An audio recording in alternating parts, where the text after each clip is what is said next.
The following is a presentation of WPIX Sports, winner of the Emmy Award for Outstanding Sports Coverage. Holy cow, what a shot, and that's going This is New York Yankees baseball, live on the WB Channel 11. From Yankee Stadium in the Bronx, WPIX Sports presents New York Yankees baseball. Tonight, the Yankees face the Boston Red Sox. The starting pitchers for tonight's game are Roger Clemens for the Red Sox and Jimmy Key for the Yankees. And hello, everybody. I'm Bobby Mercer along with Rick Cerrone. The Scooter will be with us a little bit later on.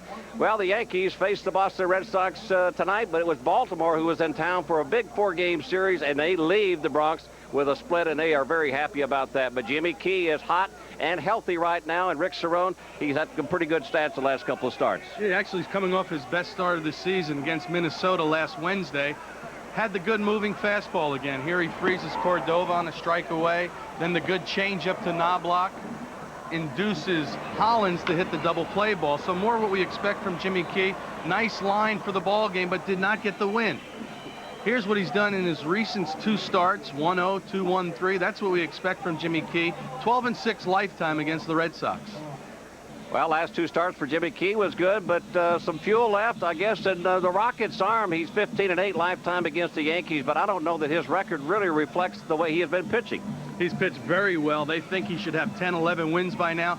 The one shocking stat is the 51 base on balls. But talking to Rocket before, he said, hey, it's a 2-1 ball game. I got to pitch tough. I don't want to give the cookie right down the middle. He's got a lot of no decisions recently. He even said he had a no decision in the father-kids game. Well, the Red Sox have played some pretty poor baseball. In fact, their pitching has been atrocious, and also their fielding. Big difference from last year. Leading the league last year by 4 games, now trailing the Yankees by 13. The one that jumps out at you, the ERA. 5.5 runs a ball game, 12th worst in the American League. So big difference from 1 year ago. And it's 13 games back, the Red Sox are, of the New York Yankees, but they've got a familiar face on this Red Sox roster, and it's Mike Stanley. You had a chance to talk to him. I talked to Mike about a lot of different things, most recently about the difference from last year to this year with this Red Sox pitching staff. Well, it's been difficult because I wasn't here last year when everything was going well, and that's tough for me to get inside of somebody's head, whether it's a position player or a pitcher, to find out what made them click last year or what made the chemistry so good last year in the clubhouse that allowed them to win, because obviously we know that we got a good enough team to win here. We're just not getting it done. And Clemens' numbers 3 and 6, but he's pitched a lot better than that. He's pitched tremendously well this year. He's gotten 0 run support. You know, has pitched, well, giving up 1 run here, 1 run there. Next thing you know, he's down 4-0 or something, and we're not able to score any runs for him. But he could easily have 7, 8, maybe 9 wins. Special feeling coming back to Yankee Stadium. You had 3 great years for the Yankees. It was just being in the city today, walking around, seeing all the sights, and then coming to the seeing some of the fans outside and signing on the same side I always signed when I was here, and just seeing some of these guys here that I played with for 3 years. I didn't get a chance to see in spring training. Well, no matter what the standings reflect, if it's 13 games back the Boston Red Sox are of the New York Yankees, forget about it. It's always a great series, and we're going to have it right here on WPIX when we come back. Brought to you by Dodge. Fry, Valentin, and Vaughn, Canseco, Nering, and Stanley, Jefferson, Malave, and Kingsley in center field.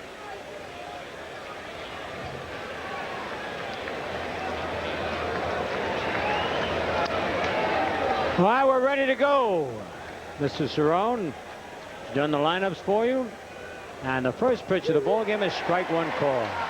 I was just about to ask you, Cerrone, how to pronounce that name, M-A-L-A-V-E, and you helped me out. Malave? From the minor league days, Jose Malave.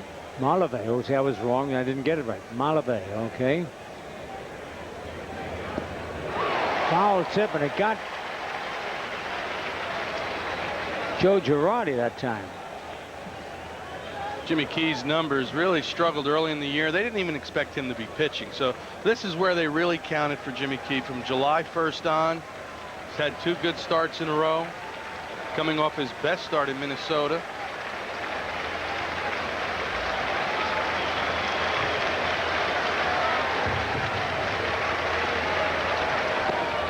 Just missed a little bit inside. You mentioned that was his best outing of the year, and it really was. I mean, last time he pitched. Went 7 strong innings against the Twins. I like the Twins lineup. They can beat you a lot of different they ways. Sure can. Jeff Fry hitting .239, no homers, 5 RBIs, and lines one at center field for a base hit. Now that's what you call a hanging curveball, Cerrone. Little breaking ball up in the strike zone. And if we remember earlier in the year, it was the breaking ball that seems to be getting Jimmy Key in trouble. Yep. Again, he just doesn't finish it. Oh, Stays up man. That's in the middle part of the plate. served right out there.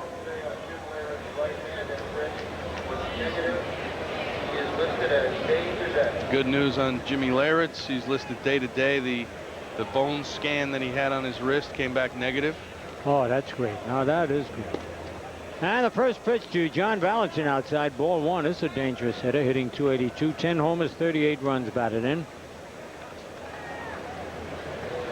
Over 100 RBIs last Yep. year for the Red Sox. That shortstop position.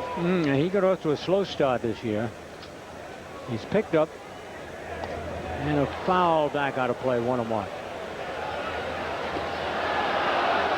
Grew up right in Jersey City, New Jersey. Went to Seton Hall University. A lot of Seton Hallers here tonight. Back to back. Yep. Valentin and Vaughn. It's nice to see those guys. And Cerrone, And Cerrone. graduate, there he is. There's Mo. I don't know how he hits when he falls across the plate when he swings. A little low, 2 balls and a strike. The amazing thing about Valentin, there's Vaughn. And he's got his forearm pad, but Valentin was a walk-on at Seton Hall. No kidding. Walked on, really could play great defense. They never expected him to hit as much as he is now. He's become a bona fide RBI man in that lineup. And Fry gets back easily. Nobody out here in the top of the first.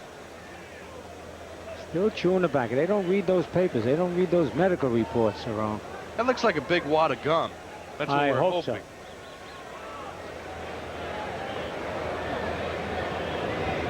Bouncer could be 2. There's 1. And there's 2. Beautifully fed by Jeter. Oh, over to Andy Fox. And Andy Fox has really improved, hasn't he? How about 6'4" second baseman that stays in there on the double play? But you got it right, Scooter. It was the feed from Jeter. Watch this nice soft feed right above the belt. I guess as a middle infielder, you know you like it up there high. Yep. Look at that. Oh, that is beautiful. But Fox's agility for a 6'4" guy is incredible. Well, we got a couple of 6'4" out there. Probably the biggest double play combination in the majors. Oh, Vaughn hits a towering drive to center. Let's see. No, it's going to stay in the ballpark. Whoa. Holy cow. A little shaky there. Nothing across. Middle of the first. It's the Red Sox. Nothing, and the Yankees coming to bat.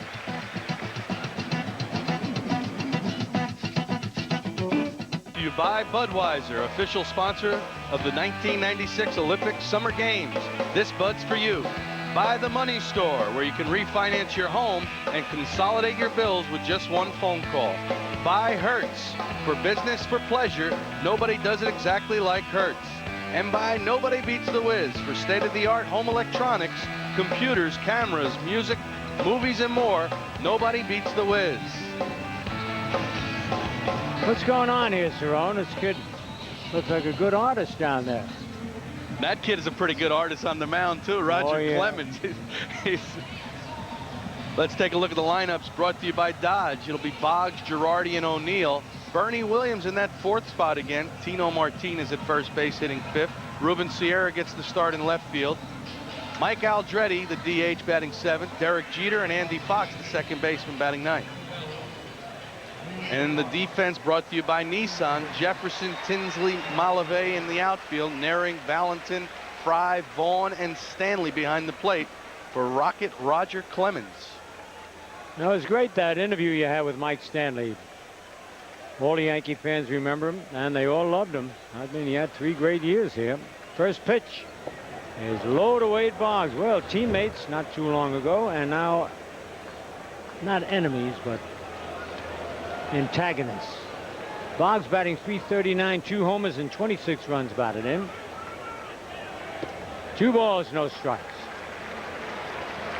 That's not a typical Roger Clemens record we saw up there when they 3 and played. 6. Yeah. Could be a lot better than that. He's pitched in some tough luck. His last 4 starts, he's pitched well into the 7th and 8th innings with no decisions.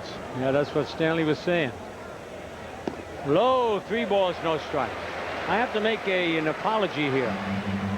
My good friend Felix Grucci called Debbie Timon, the director of marketing here at the stadium, to inform me that I was wrong about them moving out of town. They're building a facility in Virginia to expand their operation to the south. And ball 4 on 4 straight pitches. Their headquarters will remain, though, in Brookhaven, which has been their home for the past 135 years. I don't want to get the Grucci people mad at me. I love their fireworks this place. All right, Joe Girardi, the batter. Girardi surprising everybody. Well, not himself. Batting .285. No homers, 18 runs batted in. And a threat to steal. 9 for 9 in stolen bases. Cerrone's got the record of those catches, boy. Can't miss a trick with the catches. Nope. Let's see. Girardi can usually go to right field. Takes a strike. That was the one stat I noticed on Clemens, the 51 walks, now 52 walking hogs.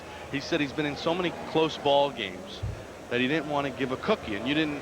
That's what you mean by a cookie. Yeah, fastball down the middle in a 2-1 ball game, where especially in Fenway Park, somebody can hurt you. I'd never heard that expression before. Oh, bounced it to short. No, he beat it out, though. That's that little bit of speed extra that he's got. Save the double play. Also, it looked like Valentin stayed back on that ball just a hair. Remember how Jeter charged the ball? Yeah. See, it just looked like he hesitated just a little bit. They don't expect the catcher to get down that line that fast. That's right. Yeah, you're absolutely right. He had that one step back, and that's what cost him.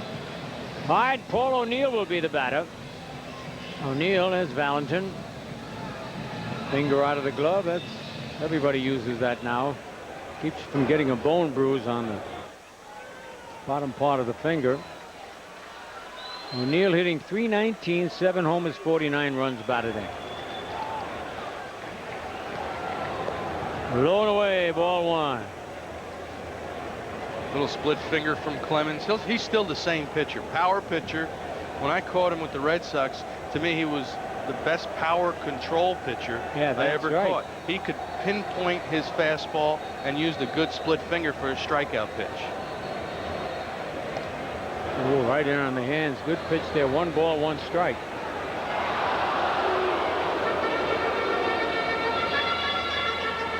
No score here in the bottom of the first.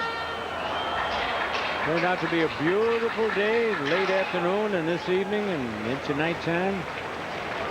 A little foggy this morning.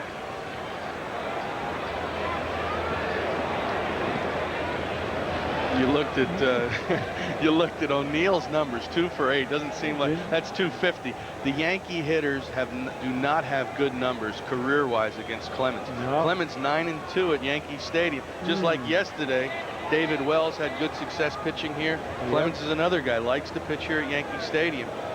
Talks about using center field. He wants the hitters to hit the ball to center field because it's so big. If he can do that, he's going to make himself a winner.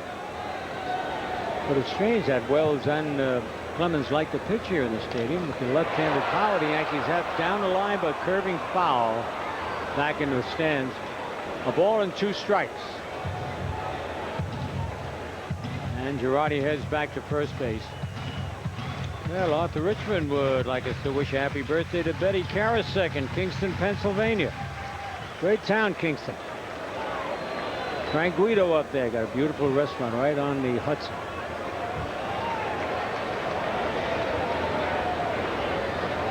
One man out.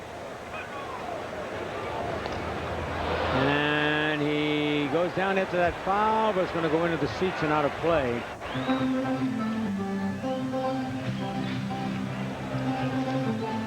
The one thing with the Yankees, the way they've manufactured runs this year, stealing more bases, hitting and running a little more, squeezing, doing all the little things it takes to win games. Behind the plate, Mike Stanley's had a tough year throwing out runners. Only 5 of 54. He's thrown, that's 9%. That's a tough time. Now, you got to have help from your pitchers, but sometimes a catcher's arm strength can make up for that. Mike was never nearly that bad as the Yankees.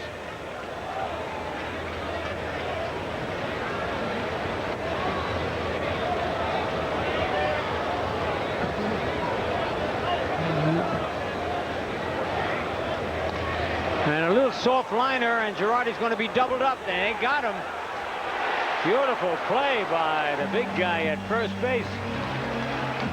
Double play. Girardi got off the bag a little too far.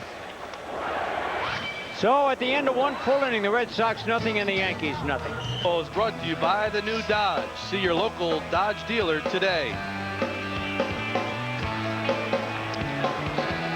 All right, here's a man we haven't seen. Well, we haven't seen the Red Sox at all this year. It's funny. I mean, July 1st, and you haven't faced the Red Sox yet. But Canseco with that swing. He's batting .302, 24 home runs, and 58 runs batted in, so he's coming along. And the shift is on. Julio Castabile has called. He called for the shift. Right outside. From the camera booth upstairs here. Julio said we got a shift on Canseco. He's some kind of hot right now. Those 24 home runs. The last 2 months he's hit over 10 home runs in each month. I mean, that is hot. That is hot. He is strong. He gets a hold of it. Going to go out any puck. There's a good strike on the outside corner. 2 balls and 1 strike. This is what we haven't seen from Jimmy Key. See that little late movement? That's what he's been trying to get all season long. Blown away. 3 balls and a strike. No score. Top of the second.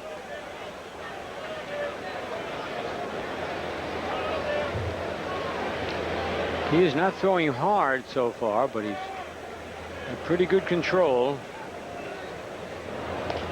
And nice look at the only guy on the right side of the infield, and he hits it right at him. Holy cow. What a break for the Yankees there. Nice play. Little cue shot on the changeup. Look at that. You're right. Nobody else on that side of the diamond, but right at Tino Martinez. If he gets by him, it's a double. Look at this. And the short hop. The short hop, yep.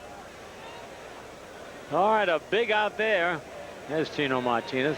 Boy, the fans have really come to love him. You hardly hear anything about Mattingly. And I still got a hunch Mattingly's going to come back to the Yankees before the no word, no official word, just something I dream of at night. Well, actually, strike one. They've been talking about a left-hand hitter off the bench. I know it. So I think that's where you're coming from. That's exactly. Low 1-1. Naring's having another fine year. 341. 12 homers and 42 runs batted in. Well, they found a gem at third base, I'll tell you that. Good curveball, but a little bit low, I guess. 2 balls and a strike. Excuse me, Scooter, when you talk to their coaching staff, Jim Rice and Tim Johnson, guys that I played with, they rave about Naring. They said, this guy's not on the All-Star team. It's a shame. Oh, man. Nice play by Keefe. Well, when you're in position, as he is, if we see that again, all those great pitches, they're ready to field the ball when they throw, and their back's not turned. Made it look easy. Watch this. Releases the ball, and you're right. He Look at that. The infielder. Yesterday we talked about Mendoza not finishing and getting in fielding position. Jimmy Key's in perfect position. Listen to this hand for Stanley. I mean, he was a big favorite. Now that is class. Very unusual. A lot of class by the Yankee fan. Look at him. He's going to start giving him a standing ovation. And Jimmy Key very nicely steps back to let Stanley drink all this in.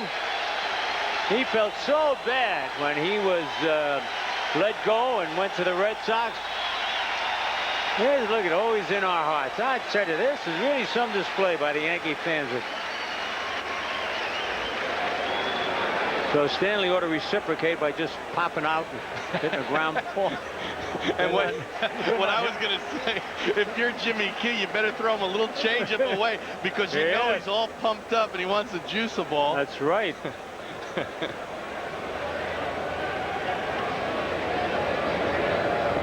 Low and away, 1-1. The thing that made Mike so successful his 3 years here with the Yankees was the power he showed to right center Boy, field. isn't that something? Took advantage of the porch, hit big home runs. Yep. Ooh, I'm glad he didn't go after that one. 1 ball, 2 strikes. As that was away. Well, see, now if you're Jimmy Key, you start expanding the strike zone. Yep. Al Clark is giving you that he outside didn't like that. part. You're right. Take advantage of it. All right, let's see if he does it again. Oh, he came inside. He was going to get Stanley leaning a little bit. 2 balls, 2 strikes, 2 out. Top of the second, no score. Jimmy Key, the master, out on the mound.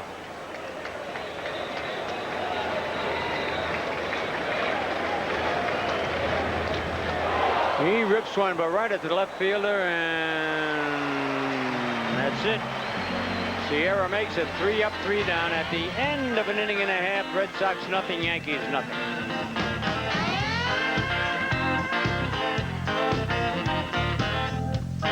You know, after that game, Cerrone, as we look at number 5 out there, along with number 3 and number 7, all 3 great ball players, Ruth, DiMaggio, and Mantle. But after that second game of the doubleheader, somebody swiped Joe's bat, the bat he had been using almost all through the streak. And boy, I tell you, the papers came out with a thing, a reward or television. It wasn't television at that time, 41. Radio, shortwave radio, I think it was. But they went around and they finally got the bat back. They got the bat back. They got the bat back.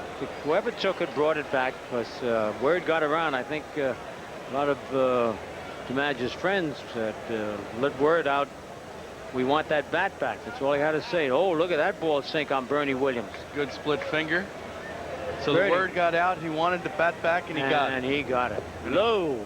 Hit another He 12 won more another. games. No, 22 more, 25 more games. 41, 44, and 22. 22 games.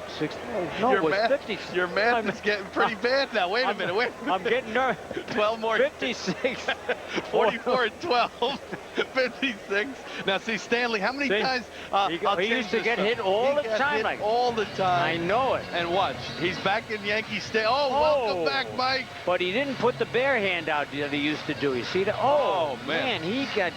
What is it with him? He gets hit so many times. That is like a Mike Tyson. All right, let's get back to this. Yeah, he had a 44 game. And 12. You're right. Okay, 12. That's 56. I don't know why I was thinking. Trying to get Joe an extra 10 games. What's so bad about that? Foul. No, down the left field line. And grabbed out there in left field by Reggie Jefferson. After this 56-game hitting streak was topped, he hit in 16 more straight games. Imagine what that would have been. Out of the Pacific Coast League, he hit something like almost 72 consecutive games. Unbelievable. I think that's the one record, 56 games in a row. I don't think they're going to. No, that's the toughest one. Yeah, I mean, I never thought they'd break Ruth's record. Never thought they'd break the. I would add Nolan Ryan's strikeout mark. Oh yeah, that's right. All right, Martinez, 284, 13 homers, 60 RBIs. Well, Ripken breaking Lou Gehrig's consecutive game playing streak. I mean, that was unbelievable. You know, that ball was almost by Bernie Williams when he hit it. I mean, that's how strong that kid's getting. Foul upstairs and out of play. You really have to get to a guy. There's Bernie Williams. But you really have to get to a guy like Clemens early.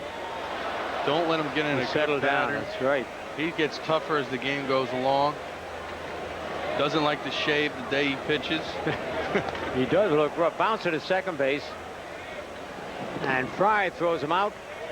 2 away.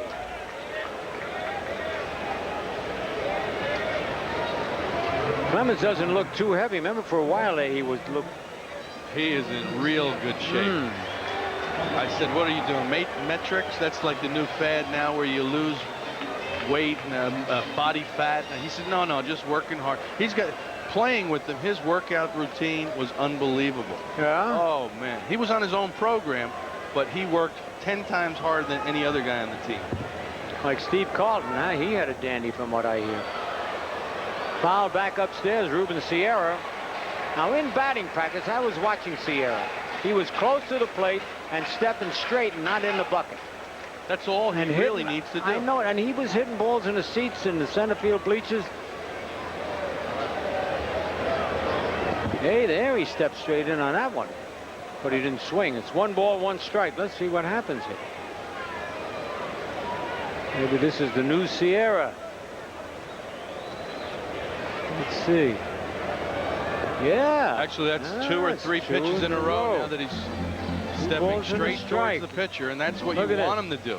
You get better plate coverage. Look at that. That is unbelievable. We have not seen him do that from the left side. From the right side, he's a little better. A little better, yes.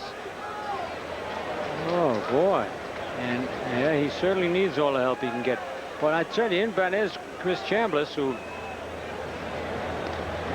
had a good cut at that. He went a little bit in the bucket that time. He's got a lot to do with the lifting of the leg. If he doesn't time that just right, well, see, we did a feature earlier in the year. We showed his leg kick and Paul O'Neill's leg kick. Oh, yeah, he's much higher. He's higher and he drifts towards the pitcher. O'Neill just picks his front foot up and replaces it. In the hole and grabbed by Fry. Throws him out. A good play, good hustling by Sierra. 3 up, 3 down at the end of 2. It's the Red Sox nothing and the Yankees nothing.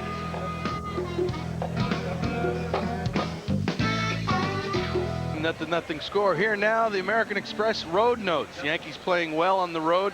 Red Sox struggling. 12-16 coming into tonight. 13th worst in the American League. That's part of the reasons the collapse from last year. Oh, yeah. It's a shame, too. You like to see them up there. It's always such a great rivalry with the Yankees and the Red Sox. Here's Reggie Jefferson. Is this kid for real? 379, 8 homers, 27 runs batted in. 2 home runs yesterday's ball game. Used to be a switch hitter when he first came up to the big leagues, but now he's strictly left-handed. Did he come up with the Red Sox? Oh, drives one to center field, but Bernie Williams right there. Bernie got a good jump that time. 1 man out. By the way, we're really happy to learn that Kevin Lawn was recently named to the first All-State lacrosse team in New Jersey. You talk about a tough sport. His dad is Jack Lawn, former vice president of the New York Yankees. Congratulations. All-star there. Yeah, congratulations to Wade Boggs. Who else on the Yankees? So far as a starter, just the starting team has been named. Congratulations, well deserved. Yep. Well, he's become a Gold Glover since he came to the Yankees. He wasn't a Gold Glover with the Red Sox, I don't believe. Strike 1 to Jose Malave. Did I say that right? Very good. Julio's very impressed.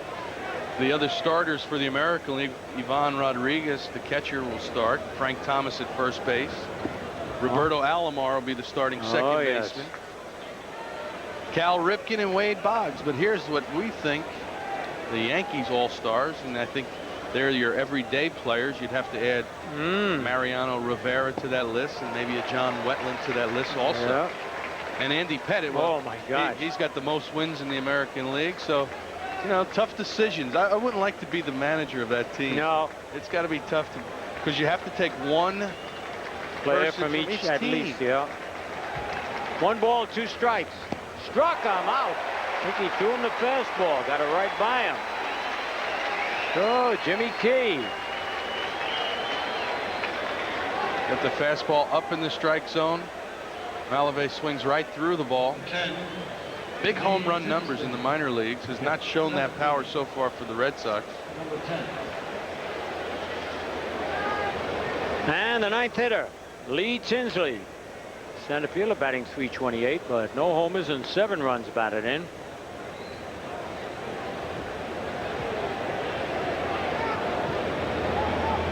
Strike 1.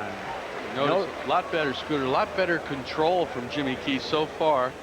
Hitting the outside part of the plate, keeping the hitters honest inside with a couple of fastballs. Oh, I tell you, it took him a while to get back in this groove. There's a foul backing out of play. 0-2.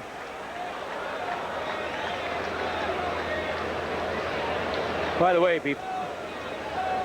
there's the skipper, Mr. Kennedy of the Red Sox. On top of the world last year. Isn't that something? It's amazing. Some moves work for you, other moves don't work for you. Red Sox really struggled defensively early in the season. I think Stanley had a good take on it. What have you? He says we've got the talent, but I don't know. The mix wasn't there yet this year.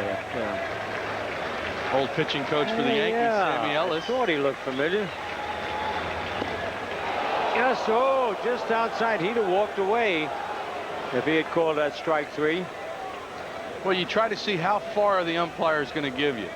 See, now that's about 6 inches out. Clark says, nah, that's a little too far away. 2 balls, 2 strikes. Home plate umpire Al Clark. Strike 3. Oh, he threw the left arm and called a strikeout. He can't believe it. That's it. 3 up, 3 down at the end of 2.5. Red Sox nothing, Yankees nothing.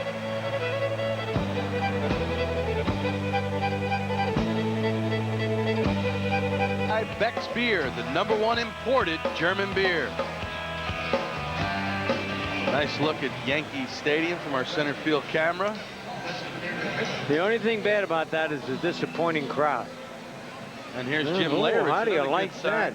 I told you that Gene Monahan's that magic ointment that he puts on overnight works. Certainly did there. And the first pitch is strike 1 to Mike Aldretti. Aldretti batting 169, 3 homers, 8 runs batted in.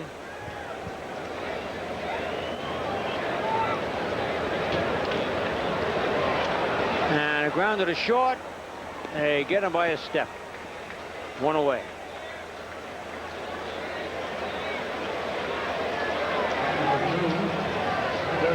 Valentin, the shortstop, made some early errors for the Red Sox, but really has been playing some nice defense of late. That's what he was known for at Seton Hall, his defense, not his bat.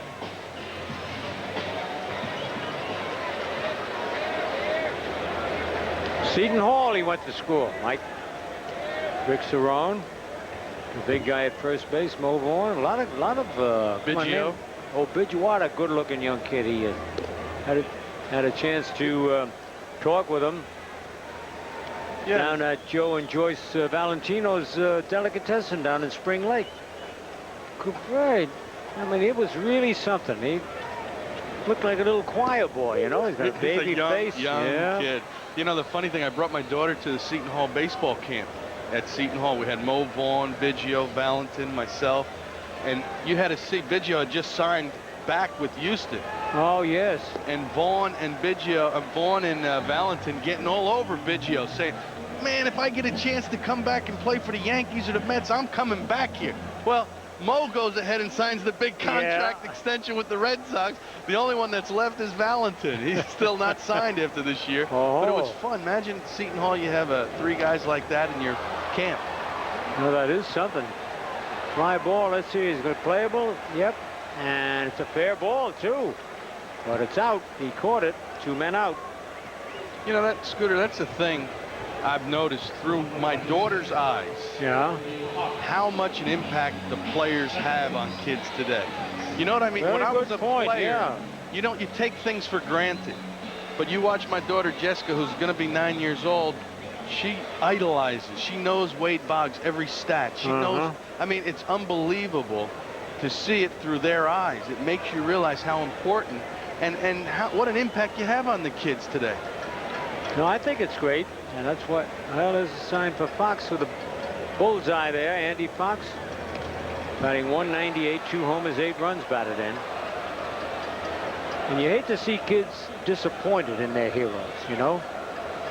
And almost all the ball players are, you know, the all-American kids, and they want to be. Things are a little tough right now. It seems like when you get away from the game for a while, you reflect on playing 16 years in the major leagues, and you say, hey, these kids, they idolize. There might be their only time they're at Yankee Stadium. That's you may right. wave to them, and they'll carry it the rest of their life. Yep. That's a good ball player. That's Gerald Williams. He's always talking about hitting and stepping in. And Inside. 2 balls and a strike. Before it gets too late, Ron, we got to announce a 100th birthday to Tony Nastasio from Staten Island.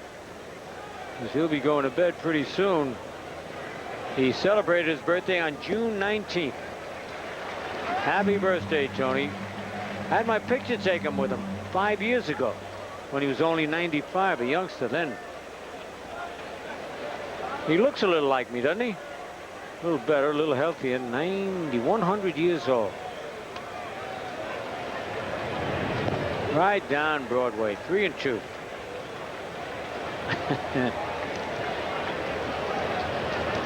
You know, Willie Miranda is in the hospital down in Washington, D.C. His brother Fausto Miranda, great reporter and writer. There's a line grab by Nehring. Beautiful time play. 3 up, 3 down. At the end of 3, it's the Red Sox nothing and the Yankees nothing. Fresh Delta Sky Miles credit card. Red Sox will be here tomorrow at 7:30 and Wednesday at 1 on MSG. Then Milwaukee Thursday at 1. Friday at 7:30, both on WPIX. Saturday 7:30 MSG and Sunday 1:30 on WPIX. We have with us. Well, Mercer. Oh, I got to introduce Mercer. Well, you don't have to. Yes, I do. No, Bobby Mercer is going to take over from now. No, I'm not. We got the great coach. I know it. Rick Pitino here with us. Won everything. Rick was great. I tell you, you look like a little kid, you know. I feel like I'm 93. Yeah, I can imagine what you went through, but that was really something. So you like Kentucky, huh? I do. I've had a wonderful 7 years. And you know you like a place when it feels like it's 7 months and not 7 years. Well, I want to tell you what you gave up for not leaving Kentucky. Holy cow. That just shows you money is not everything. You got to be happy within your heart what you want to do. Oh. Well, it's important, I think, you know, when you grow up and you don't have it. When I was coaching at Boston University making $16,500, it was obviously an important factor in your life when you're raising a family. But when you make a good living, it really doesn't matter. It doesn't come into play. Only winning as a coach comes into play. You know, I thought one of the most important things that you said, I mean, the thing that really touched me was that Coach Pitino said, the kids mean more to me, and I just felt like that I owed them something because they put so much faith in me. So I thought that was very they've given well me said. a dream. Every coach dreams of winning a championship, and they've given me the dream by winning a championship. The players win the championship, and they gave me the dream of a lifetime. And I committed myself to about 2 or 3 players, told them I'd be there. And a player can turn around and leave a coach because they have no money. They're not being compensated at all. And for them, it has to be a business decision. A coach makes a decision from his heart, an emotional one. And certainly there's no better place to live if you're a New Yorker in the greater metropolitan area. But I visit so much, see my family. For me, Kentucky's the best place. No, it is great because I used to get down there. Earl Combs was from Louisville, Kentucky, which is not too far. Right. And Pee Wee Reese. Pee Wee Reese. He lives there. And I mean, it is really great. I mean,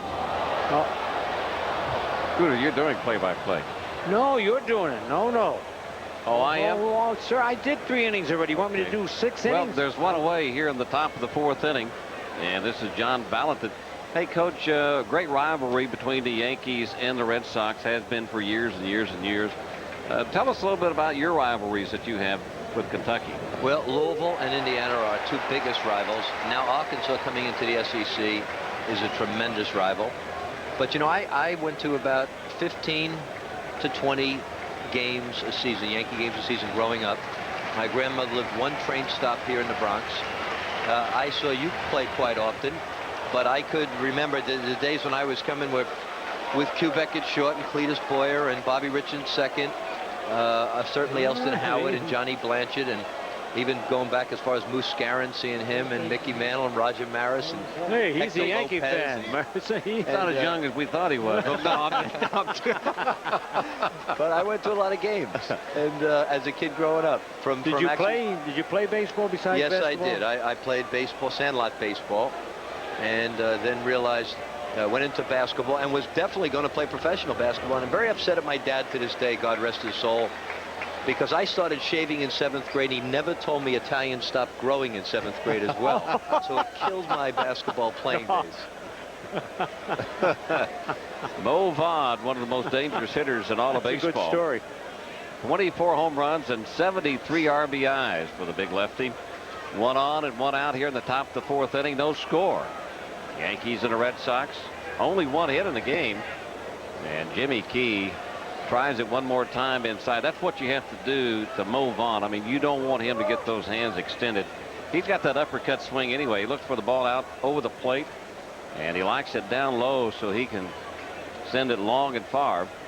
How about Mo Vaughn? Did he deserve the MVP? I know he was terrific over Albert Bell last year. What was your... Well, obviously he had all the great numbers along with Albert Bell, but Mo Vaughn, you know, it's a close call, but I think Mo Vaughn certainly deserved the most valuable player. But I think Albert Bell could have obviously gotten the most valuable player award too. Given 2 of them out. Could have been a so close. MVP. Yep. I can't understand how Vaughn hits the ball so hard. He kind of falls across home plate as he swings. Well, he dives into the ball. Yeah, he really does. And he's got that tremendous uppercut swing. You don't see too many hitters, too many successful hitters that have that big uppercut swing like Mo has, but he certainly gets the job done, obviously.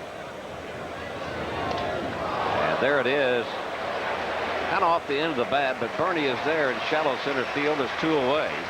And here comes another big guy, Jose Canseco. He's having a terrific year, isn't he? No, he is. He's really starting to... You got any good prospects coming, Coach? We got a transfer from Manhattan College named Hishimu Evans, who we're very happy with, and we signed the best player in Canada, Jamal McGlure, 6'11". He reminds me of a young Alonzo Mourning. Oh, boy. And we lost 4 draft choices the other night. Oh. Which I was very happy inside. And oh, you mean when they signed with the pros? Right, with the yeah, NBA that's draft. right. Well, that shows what talent you had on your team down there. Walter McCarty, as you know, was drafted by the New York Knickerbockers, and he's 6'10", 6'11". I thought the Knicks really had the best draft. I thought they had the most on 3 terrific players: Dante Jones from Mississippi State, John Wallace from Syracuse, and the kid that we had, Walter McCarty, who has great upside. The only problem with they all play really the same position. So it remains to be seen what's going to happen. Too, yep. They maybe play Wallace a little bit more at small forward, or McCarty at small forward, and switch them up since Mason Oakley are getting on. We say players are old in the NBA when they become 33 and 34. So it's interesting. 1-1 count to Jose Canseco. 2 away, 1 man on. You like that 3-point play, don't you? I do. We didn't shoot it as much this year. We became more inside oriented, but I do like it, and I like it now in the pros because they moved the line in. It's more of a factor in the NBA. It's going to be great. Yep. And Quan Walker was drafted by the Celtics as the 6th pick. Tony Delk, 16th pick of the Hornets, and then Mark Pope in the 2nd round by the Indiana Pacers. Oh, big swing and a miss strike. Look at Canseco. He almost twisted himself out of the batter's spot. Well, he did. He's going on the DL list now. Well, by the way, a big guy like Jose, when he takes a big swing like this, he could wrench his back. Whoa! You don't like to laugh, but I mean, he does swing hard. I mean, Jimmy Key really sits well against a big lineup like this because Jimmy's the type of pitcher. You can see Jimmy Leyritz having fun with that too, but kind of pitcher that keeps all these big hitters off balance. Boy, he's way down there. He's got that Pete Rose stance now. Oh, this time he tries to come inside and just misses, so it'll be 3 balls, 2 strikes. The runner will be off for this pitch. Canseco with 24 home runs, and has really gotten hot as of late, especially with the home run ball. I hate to start a story with 2 outs, but I always wanted to ask you about what the difference was in managing, coaching a professional team as compared to a college ball club. Pops this one up towards the right side. Know, Bob, the fundamentals are pretty much the same you teach. One is 100 games, the other could be 35 games, but you know, I motivated the Kentucky guys the same way every day. You try to give them their organization of 15 minutes of fast break, 15 minutes of half-court offense, half-court defense. And then the pros, you motivate the same way. You get the guys together and you give them the same 15 minutes, and you look Patrick Ewing in the eyes and say, Patrick, what do you feel like doing today? So, I love an honest coach. so the all right? motivation changes a little bit from level to level. I got you. 3 balls, 2 strikes, 2 away. Top of the 4th.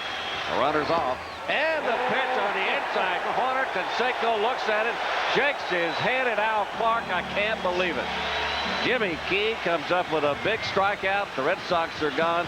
Coach, thanks for coming by and visiting with us. Much continued great success in Kentucky. Bob. Thank you very much. Rick, Bill. good to see you. It's an honor to speak with you. Thank you. And watch Canseco on the strikeout. He was full looking for the ball away, and Key hits the inside corner. And look at the look on Canseco's face, which is good. I mean, he smiles, he's mad, but oh, now he's really letting off steam in the dugout. He didn't want to look at him. If he did that, he would have been kicked out of the game. But boy, he is, man, mercy, I never saw that before. Look at him. Well, when you get a call strike that you don't think is a strike in a key situation, you get a little bit frustrated. Jimmy Key's happy. Wade Boggs leading it off for the Yankees here in the bottom of the 4th inning. Worst thing about the designated hitter, when you have a call like that on you, you get to go back and think about it a little bit more than when you're playing. So he's got plenty of time to think about it now. He's still mad. Oh, man. 2 balls, no strikes to Boggs. That's a strike. 2-1. Boggs walked and then was forced at second base. So Boggsy now 339. Congratulations to Wade Boggs on his vote in on the starting third base job for the All-Star game. Down low, ball 3-1. No, I heard you and Rick talking earlier, Scooter, about Wade Boggs. He's won a couple of Gold Gloves since he's been with the Yankees. Didn't win any Gold Gloves. Wasn't even thought of as a defensive third baseman when he was with the Red Sox. That's right. But he was always fairly solid. And when he came over here, ball 4 to Boggs, when he came over here, the first thing that we were looking for was how bad was he going to play it. Yeah, that's all we heard. And we never have experienced that yet. Nope. We're going to take a look at the Beck's trivia question. Who surpassed Lou Gehrig's record of 3 consecutive seasons with 200 hits and 100 walks? Well, a hint. Okay. So Boggs is on for the second time via the walk, and Joe Girardi will step in. Look at Jose's still talking. Who's he talking to there? Who is that? I don't know. He always sit by somebody. One of his countrymen. One of his countrymen who doesn't really want to hear what you got to say, No. but you'll just kind of appease him and placate him and just shake your head once in a while. Let him do all the talking. Girardi bounced into a fielder's choice. That's strike 1. So it's 0-1 to Girardi. And Joe Torre continues to shuffle his lineup depending on the games and depending on who's pitching. He's got Girardi batting second. He's had Derek Jeter a couple of times batting in the second spot. Don Zimmer and Joe Torre. Joe Torre. 2 pretty good baseball men right there. Breaking ball misses. Yeah, Going outside. Zimmer's great to have around. He's helped Joe relax and take a little load off his duties. Eddie Layton trying to get the crowd started playing a tarantelle for Joe Girardi. Little Italian music. And the runner goes. The pitch is swung on. Oh, Good play by Valentin at shortstop, and his only play is at first base. So Boggs moves into second on the hit and run. He had to play it like that, and even to get the runner at first.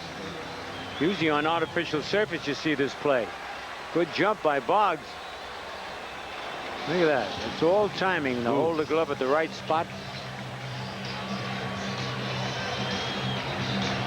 That's when you reach no man's land. I mean, you get caught in between that short hop, and the only thing you can do is to keep coming and hope the ball flies into your glove, and that's what happened to Valentin. So O'Neill will get a chance with Boggs down at second base, 1 away.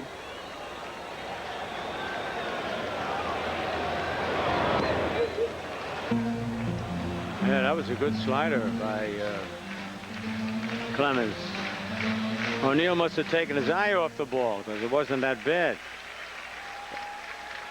Well, at least the hitters know that Al Clark has a pretty wide strike zone tonight. So as long as he's consistent in that area, they will know that they've got a swing. Clemens tries the inside corner but misses. O'Neill batting .318, 7 home runs, 49 RBIs. Boggs down at second. He'd like to make it 50 right here. No score between the Red Sox and the Yankees. Bobby Mercer along with the scooter, Phil Rizzuto.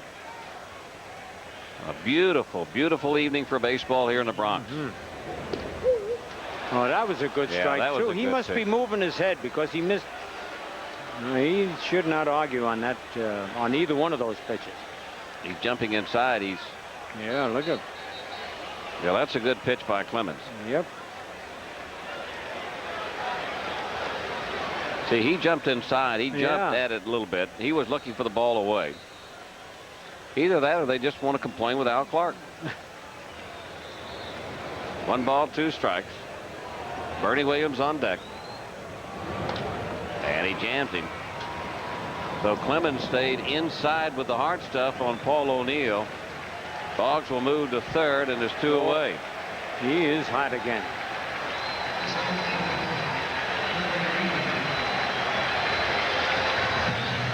So Bernie will get a chance. Bernie flied out to left field his first time up, so he's 0 for 1. The Yankees have yet to get a base hit off of Clemens.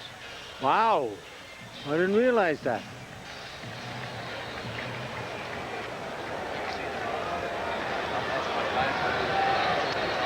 No runs, 1 hit, no errors for the Red Sox. 3 zeros for the Yankees.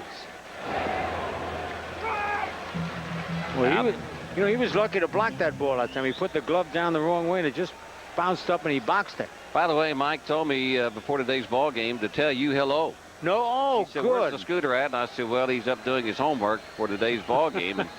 And he said, well, do me a favor and tell him I said hello, will you? Of course, Mike's got a lot of great friends around Yankee Stadium. Oh, yes. The other pitch down low and outside, so it's 2-0. But you notice that on the last 2 pitches, he catches the ball that way when it's down low.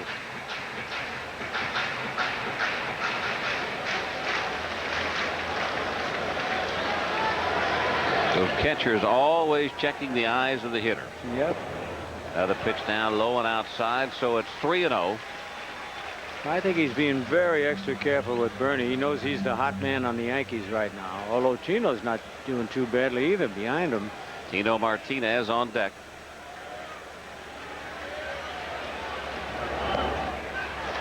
This is outside, ball 4, so the Yankees with runners at first and third now. And the scruffy Rocket.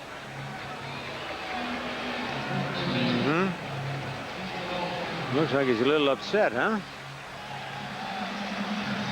Well, you know, there were a couple of pitches that may have been borderline, but the way Stanley is catching it, you know, he's going down with the ball. So I don't know if he's talking about that or whatever, but a lot of times the umpire will see which way the glove is going and they'll just presume that it's low by the way the catcher catches it.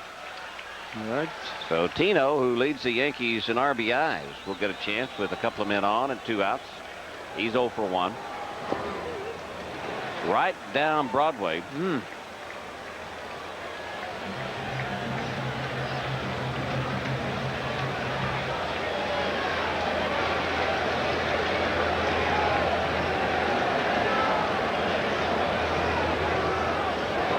That graphic may have rushed Martinez a little bit. They got him 0 for 2. he's in his second and bat, but he's only 0 for 1 unless they're anticipating something.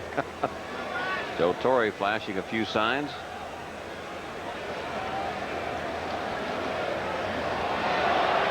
And Wade holding at third. Bernie. I've seen that play work a couple of times, but normally it doesn't work. No.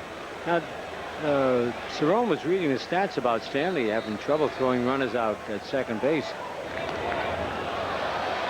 Another pitch fouled back and out of play. So it's no balls, 2 strikes to Martinez.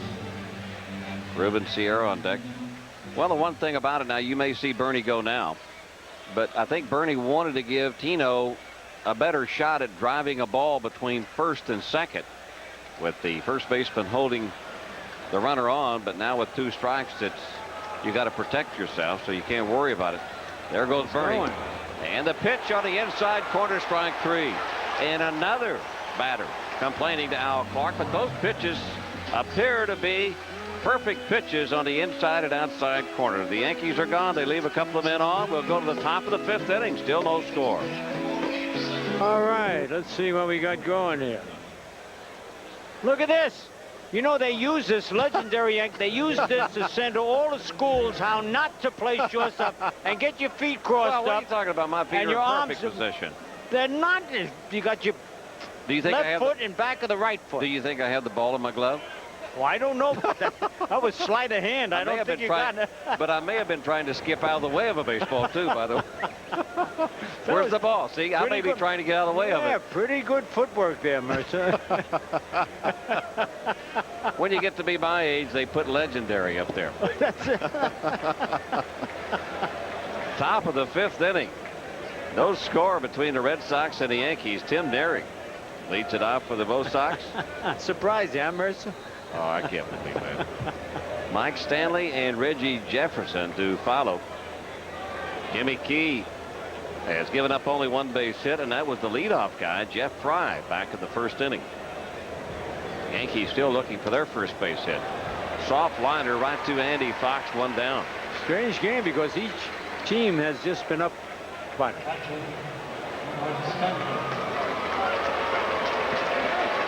well, they went 9 men in the first 3 innings for each team.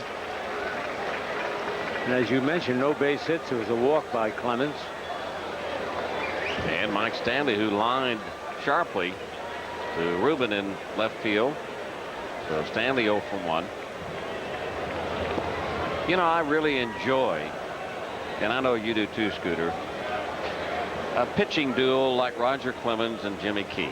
And Jimmy is healthy. Roger is healthy right now. But 2 different styles of pitching. You got the power pitcher in the Rocket, and you've got the finesse pitcher in Jimmy Key. No, it is great. A lot of people don't appreciate low-scoring games and pitching duels, like Mercer just mentioned there. But I mean, there's a lot of artistry in these. I mean, Key makes it look so easy, but that ball is moving, and he's got them leaning one way and pitching the other way. Okay, he was looking lean out and got it on the inside corner. That's what you were saying. Yeah. But both ball clubs, good offensive ball clubs, and you can just see, and you know that if they make a mistake, it could cost them the ball. Yep. And Jimmy Key and Roger knows that. Oh, another pitch. Man, that was the same just spot. Missing inside. Now it's 1-2. This one just as close to that last one. Surprisingly, Jimmy Key with 3 strikeouts, and Roger only has 1. Foul back and out of play. Normally, I don't know if this to be a fact. I didn't get a chance to talk to Kevin Kennedy about it, but Hasselman, the other catcher, normally catches Roger Clemens. Oh. And tonight, as you look at Kennedy and Sammy Ellis looking on, normally maybe it's just a tribute to Mike Stanley starting at Yankee Stadium. That's right, too. Yeah, could very well be. 2 balls, 2 strikes. Check that. 3 balls, 2 strikes. So Stanley 1 away here in the 5th inning. Pretty good crowd on hand for this Red Sox Yankee game. And there's the second base hit for the Red Sox. A 3-2 pitch lashed into center field. So Stanley with his first base hit. That'll bring up Reggie Jefferson. Yeah, he waited on this just right. He had to reach out to get it, but strong enough to get it through the infield. infield. Do you think, you know, as many times as Stanley caught Jimmy Key, do you think that they know pretty much how they pitch different guys? I think so. They have a better idea when they go to the plate what they're going to see? I certainly do. Could be true. Reggie Jefferson, who lined hard to Williams in center. Big swing. Young man batting .377, 8 home runs and 27 RBIs.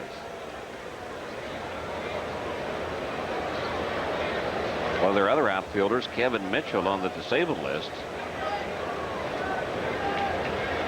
Jefferson plays left. Jam shot foul. He really jammed him on that one, didn't he?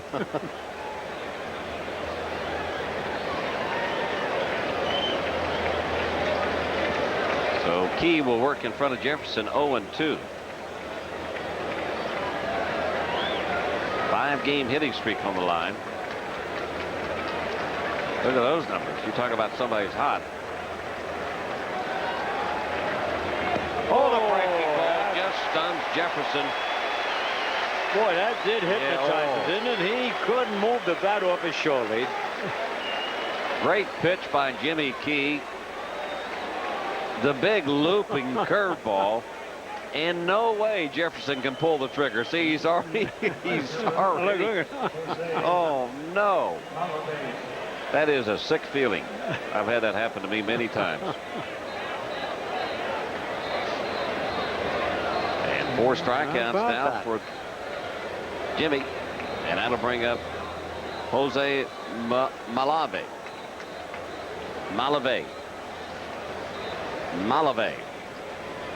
Thank you, Dulio.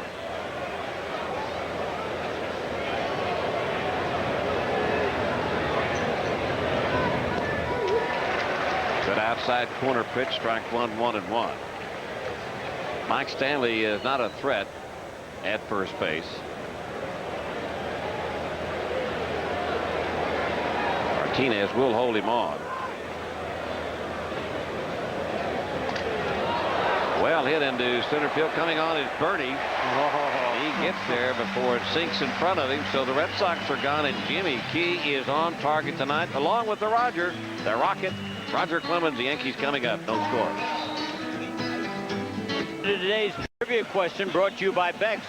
Who surpassed Lou Gehrig's record of 3 consecutive seasons with 200 hits and 100 walks? They gave you a hint. They showed him at first base right after it. Wade Boggs, 1986, 1989. The hitman, Wade Boggs. Go ahead, Scooter. No, I was going to say next week I'm going to talk about a tournament I was in up at Oak Lane Country Club in Connecticut. But today, Mercer and I played one at Fiddler's Elbow with the Jeep Eagle dealers. And I happened to play with the president of that operation, Larry Begnall from Kingston, New York, and his son Brian Begnall, who could really hit that ball. And this fella, it's got some story. Tom Loria, he is the brother-in-law of Larry Begnall. And he played with Spec Shea up in a tournament, got a hole-in-one and won a car. You've got to be kidding. The next week he played in a tournament out at Wingfoot, won that with low gross, got beautiful set of antique golf clubs. Whoa, boy. Broken bat single for Ruben Sierra. And I mean, it just shattered it. The barrel of the bat went towards Roger, and then over here on the right side is the bat boys picking up the remainder parts of the bat. I don't know whether the ball hit Clemens on his pitching hand or not. Stanley's out there. I don't think it hit him, but that's the first base hit for the Yankees. Take another look at it. Right off the end of the bat. Oh, his foot it might have hit. You know, we had a great shot of Sierra before, and he's stepping straight into the ball now tonight. He's a little closer to the plate and striding in. Normally he bails away. So Aldretti will get a chance to hit. Nobody out here in the bottom of the 5th inning. No score. The Yankees coming up their first base hit in that Sierra single. You got to finish that story now. He'll probably get a base hit. Yeah, keep it up. I know. Okay. Anyway, after he won that set of antique golf clubs out in Wingfoot, he was with Doubleday Company, and they let him go. Oh, he's heartbroken. I mean, 22 years he had been with them. They're restructuring their organization. I see. They didn't call it a firing. They said we're restructuring. You're not talking about the Mets. No. Well, yeah, Doubleday, yeah. Well, but I mean, you're not talking about, he wasn't working for the Mets, right? No, he was working for the book company. Oh, hey, Scooter, you keep talking about that. Around second. He's going to go to third, and the Yankees are going to have runners at first and third. Nobody out here at the bottom of the fifth. How do you like that? Back-to-back base hits by the Yankees. They didn't get off here in the fifth inning. You need to tell us more. I'm going to tell the you. Yankees going now. I didn't quite Sounds get like a pretty good story, too. Yeah, it was a good story. It's a shame about this. I mean, he is quite concerned. He's got 2 of his children in college and 2 in high school and ready to go to college. And Sierra's really showing his the way he was when he first broke in. So the Yankees and Derek Jeter at the plate. There's Ruben, nobody out, and Willie continuing to remind Ruben about certain things he should or should not do. Down low, ball 1 to Derek. And Derek's a good man to have up. You know what he's done a lot this year, Mercy? Hit with runners at third and less than 2 out, like Roy White.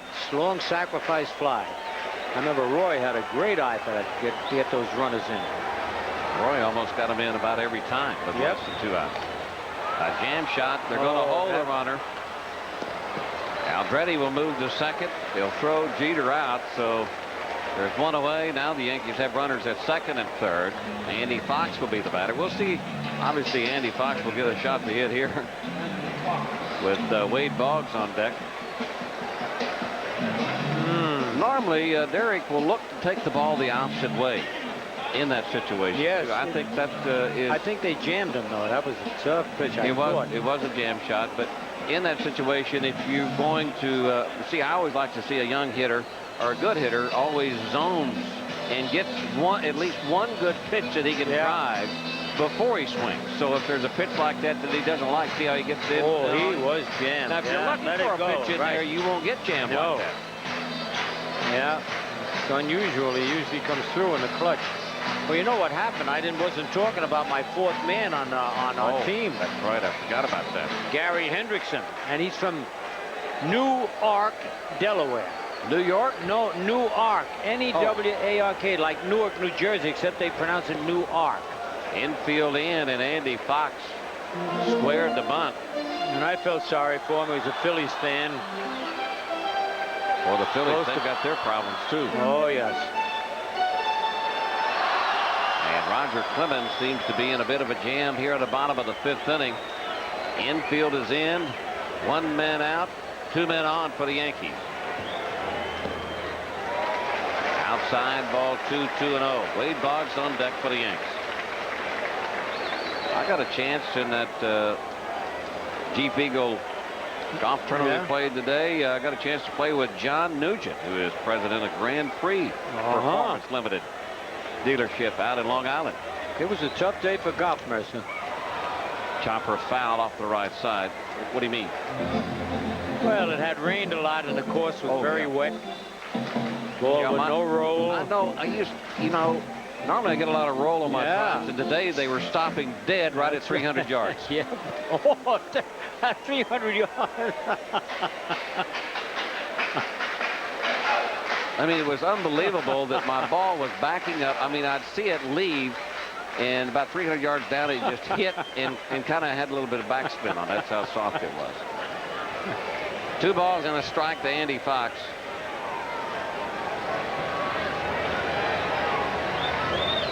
Here comes the runner. The squeeze is on, and Stanley makes a heck of a play. Look at Roger there. To pat Stanley on the back. He dropped the ball momentarily.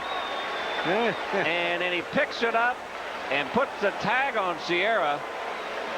Andy Fox misses the pitch, and there's 2 away. There's nothing Sierra could do, but Fox, you've got to get just a little piece of the ball. It was on the ground almost. I thought he fouled the ball. I thought he fouled it back. Yep. Man, oh man. Great play by Stanley, though. I mean, they showed me something there. On a 2-1 pitch. All right, he's not out of it yet. Aldretti moves to third, but there's 2 away. Can you imagine throwing a pitch like that? He probably hasn't thrown one all night that low. Looked like a forkball or one of those split-fingered fastballs that he throws. See if we can see it here, Scooter. All right. What's this ball dip? Oh, man. That had to be that split fastball. He got the bounce. You see that? Look at this. But look at Stanley, the play that he made. I mean, he knocks the ball down and recovers in time to put the tag on Sierra. And there wasn't anybody happier than Roger. Oh, man. And he was there to pat his buddy on the back. He patted him pretty hard, too. He was really excited. I don't blame him. He knows he's in a pitching duel with Jimmy Look at Key. Clemens. He wanted that one.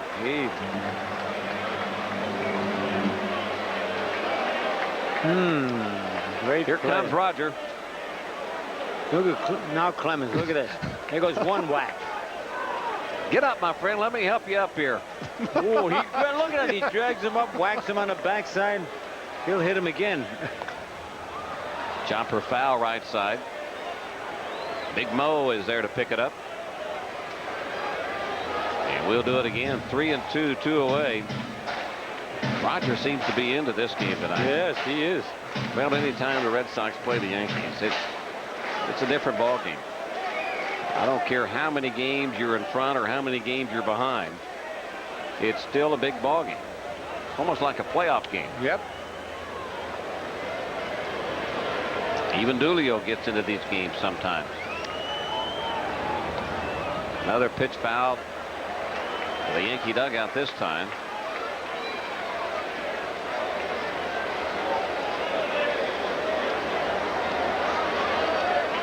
Mariano Duncan checking the ball for scratch marks. Kevin Kennedy looking on. Foreign substance on it.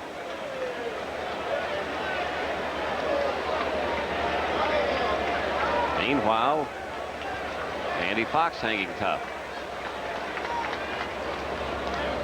Another pitch foul backing out of play. Boy, the Yankees had an opportunity in this inning. And is that the trickster? Yep. Is he the guy that calls the tricky plays? I think so. Don Zimmer. Sometimes the manager won't be the guy that's actually flashing the sign. It'll be somebody else on the bench. I would suspect it could be Zim. Anyway, it didn't work. Foul down the left field line. Still 3-2. So Clemens throwing a lot of pitches in this inning. He has.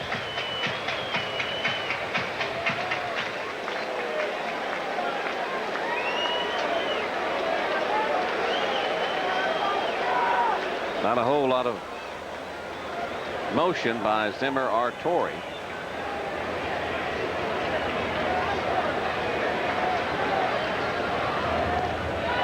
Outside ball 4, so Andy Fox hangs tough. Good at bat for him. And look who's coming up. Wade Boggs will be the batter. Boggs has walked both times that he's come to the plate.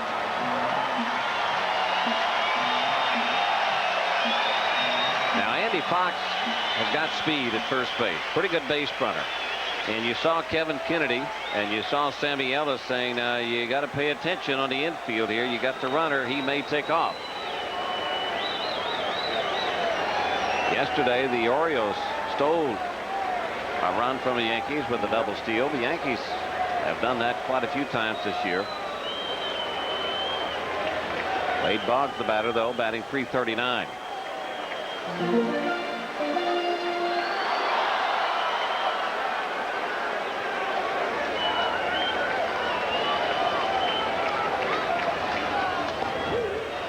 Good pitch on the outside corner. They're the Heineken batting leaders, and there's Wade Boggs, number 7. Alomar, Knobloch, Seitzer, Bourne, and Thomas. Well, 3 of those 7 have been at Yankee Stadium the last 2 days. That's right. Roger missing outside this time. That'll leave the count up at 1-1.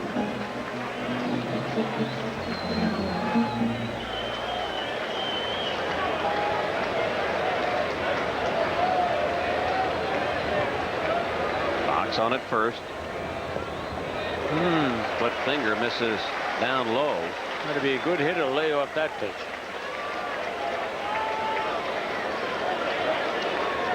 He does well with runners in scoring position.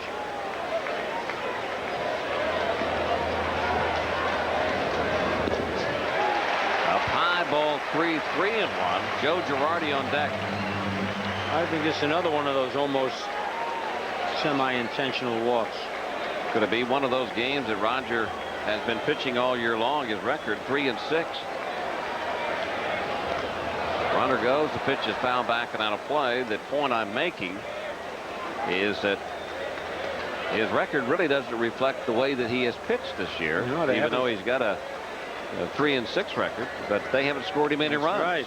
They have not. And Jimmy Key has only allowed 2 hits so far in this ball game. 3 balls, 2 strikes, 2 away. The runner will be off. Runner goes, and the pitch is inside, ball 4. The bases are loaded.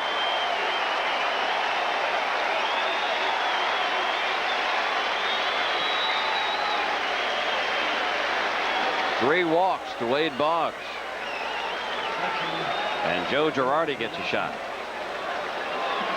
I don't think Roger was giving in. I don't care if the bases are loaded or not to Wade Boggs you're right. in a situation like this with Girardi on deck. No, he got 3-1 pitch. He threw over the plate.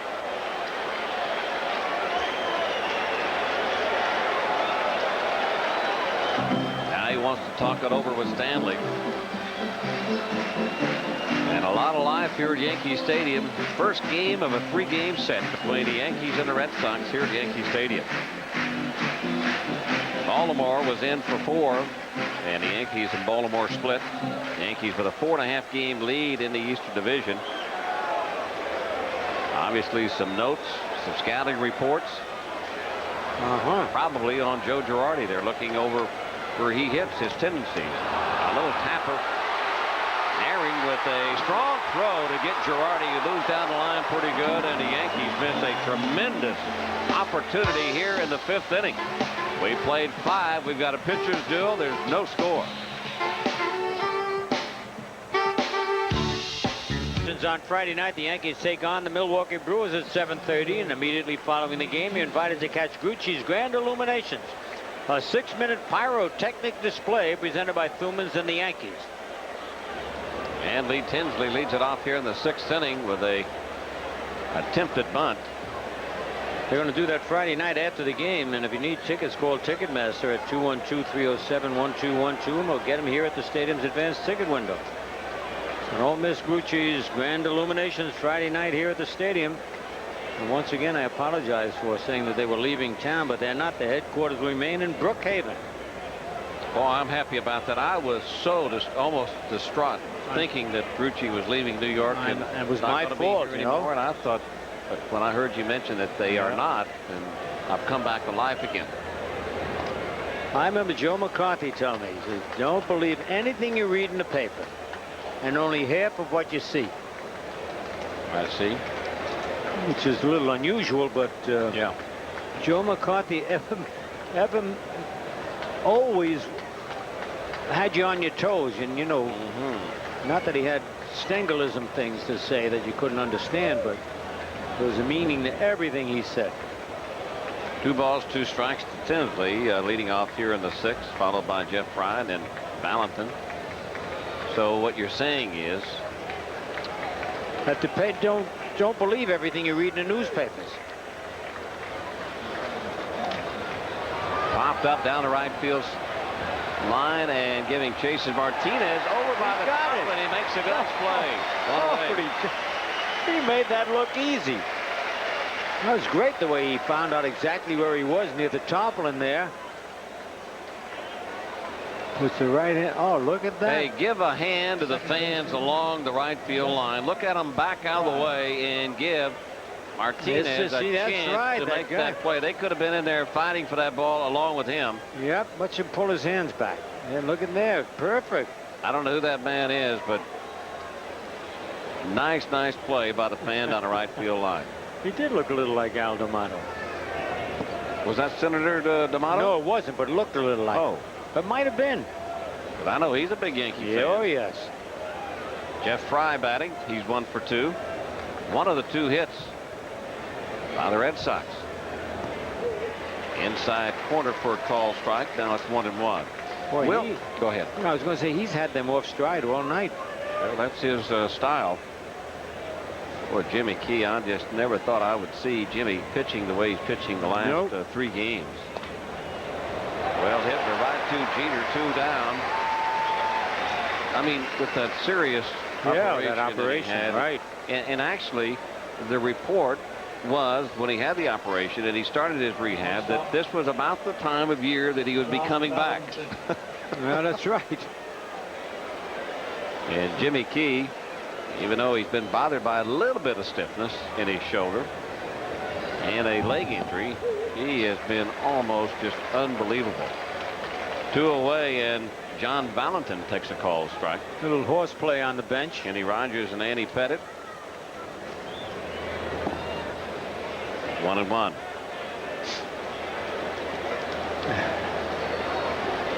Talking about a stiff arm,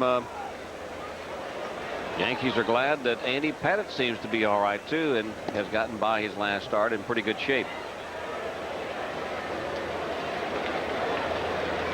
I don't know, there's a piece in the paper. I don't know why they said it, but it almost sounded like if Pettit gets picked for the All-Star team, he might not be able to go because his arm is stiff. Can't read half the stuff. You can't believe half the stuff you read in the paper. Don't believe any of the stuff you read in the paper. You're right. I got to open my big mouth again. 3 balls and a strike, 2 away to John Valentin.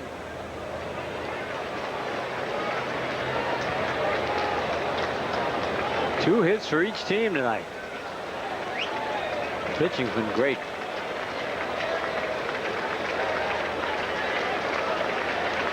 You know, Rogers sweating profusely, and I don't think Jimmy Key has the sweat mark on him. Another foul down the left field line.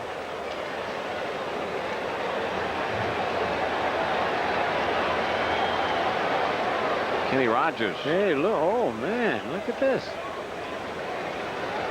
Could have joined one of those Las Vegas acts. Birdie out in center. Oh, man. That fooled everybody, including Al Clark. Jimmy Key a little upset with that. Key thought he had him on the 3-2 pitch. Well, you know, he called it too soon, the umpire. And that gives Mo Vaughn a chance to hit with 2 away and 1 man on.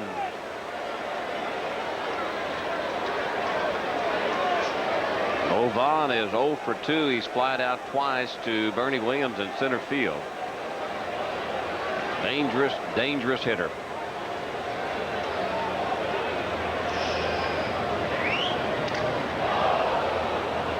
Inside jam shot, and he broke that, didn't he? Broke his bat. Sure sounded like it.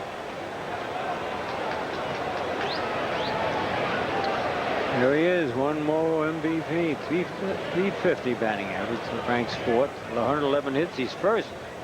24 home runs, 70 RBIs, tied for 3rd, 634 slugging percentage. Ooh, look at that, 17 homers against the Yankees. Most against any team he has faced. He has had big days and nights here at the stadium. Obviously loves the right field porch at Yankee Stadium. But Mo is not a dead pull hitter. In fact, he's not a pull hitter. He's a straightaway hitter, and he's got the kind of power that scouts call a 8+, 9 power rating. He can hit the ball out of any ballpark, any place. Yes, I believe that.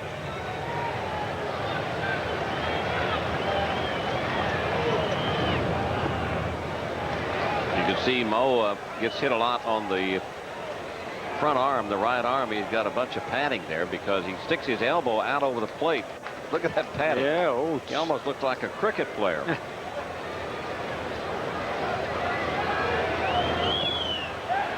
Going outside, 2-1.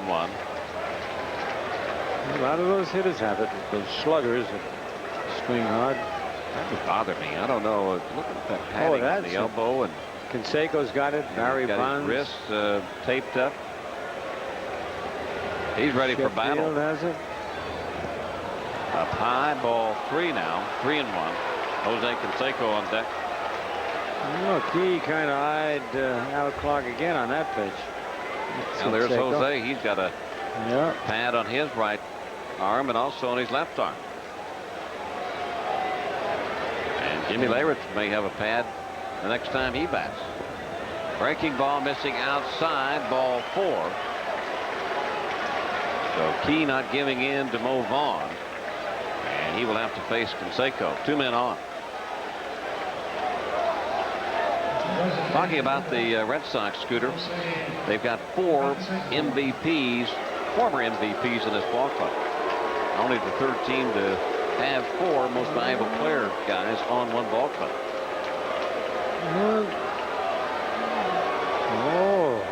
I didn't know. Talking about active players. Jimmy Rice, active players. He would make 5. Make 5. Was it Mitchell, Kevin Mitchell, Vaughn, Canseco, and Clemens. I forgot they got Mitchell here. Yeah. He's on the disabled list right now. He's changed his stance again, Canseco. This is the 4th time he's changed his stance tonight. Well, he's been unsuccessful twice, so this time a little bouncer up the middle, but they've got him played perfectly. Andy Fox behind second base to save a run.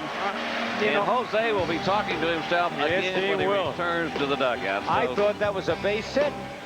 I forgot the overshift. No score. Over Key's head, right over the bag, and Fox's head, and it's very easy play.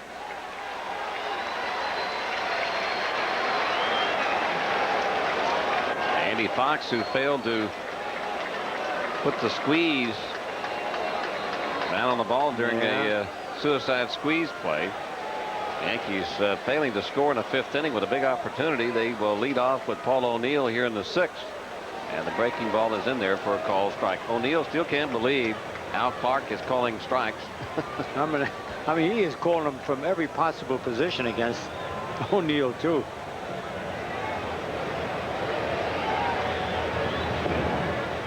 Oh, look at him. Look at Clark. That umpires don't like that. 1 ball, 1 strike. I think Clark told him something. Oh, if he'd have called that a strike, he'd have climbed all over him. Oh, he was waiting for him, wasn't he? Yep. That was a strike. Yeah. I think, Paul, you better just choke up a bit on that bat and swing if you think it's going to be close. Yeah, that's right now. Right now, yep. 1 ball, 2 strikes. No score between the Yankees and the Red Sox, bottom of the 6th.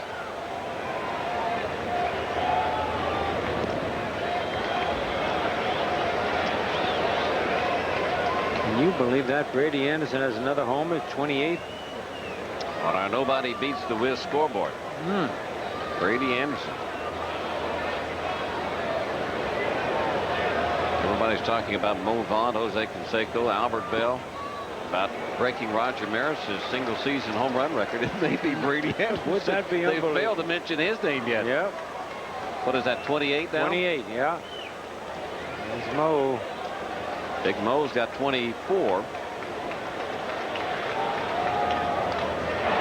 Paul O'Neill's got a base hit. Right center field, and quickly Tinsley gets it back to the infield. So the Yankees here in the 6th inning with their leadoff man on.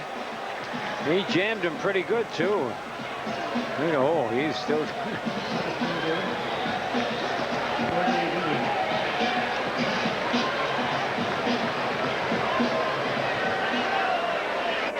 Got those arms in. Got enough to get it out to the outfield. All right, O'Neill is on at first, and Bernie, who is officially 0 for 1, flied out and walked. Only 5 base hits total in this ball game.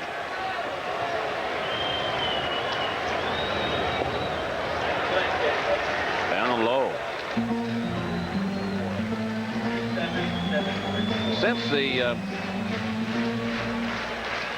Since Roger had arm problems, the more he pitches, the weaker he gets, and that's when he becomes vulnerable. You know, he's always thrown a lot of pitches, always pitched in a lot of innings. This is going to be a double play, 6-6-3 double play. But I think the shoulder problem has taken a toll on him. Yeah, he's got an awful lot of innings in that arm, and he's had been on the disabled list a few times. Yep. Quick note here, Joe Folletta's wife Mildred is in Lee Memorial Hospital in Norfolk, Virginia. Old buddy of mine who used to cut my hair in Norfolk when I was in the Navy. He's the one that gave you the mohawk. Though. Yes, you have no choice, whatever they want to do to you. Martinez 0 for 2.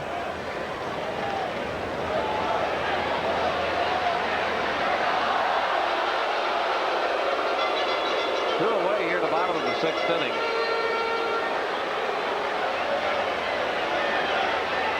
The Yankees missing a wonderful opportunity in the 5th inning when they got the first 2 men on. Actually, they had runners at first and third, nobody out. Derek Jeter failed to drive a man in. Swinging a miss with a high fastball. And Andy Fox failed to execute a suicide squeeze, and before you knew it, there was 2 away with 2 men on. Roger picks out of it. Whoop. He hit him inside. So Tino's one of the only ones that doesn't have any padding on any arm. He gets hit. And he's the one that gets hit. That'll give Ruben Sierra a chance to bat. Yeah, now check Sierra out with this step in this. All right, you brought it up on Ruben Sierra. Tino seems to be all right.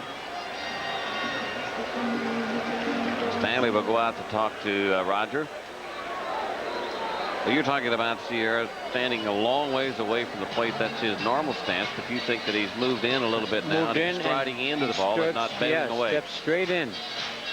He did it all through batting practice. He hit several way back with batting practice, but he did it in the game both times up. Now he was hit pretty hard.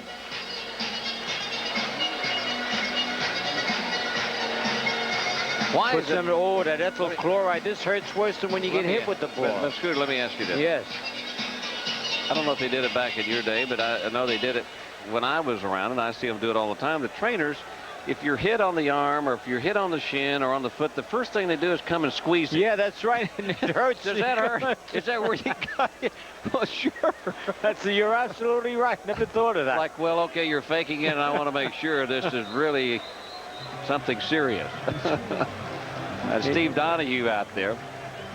Take nothing away from the trainers. They're great, but that's their first reaction. They'll grab you right where you're hurt or been hit. Tino seems to be all right. Now we'll focus our attention on Ruben Sierra with 2 down. I wonder if they dare send Martinez down and try and steal. All right, now let's see Ruben.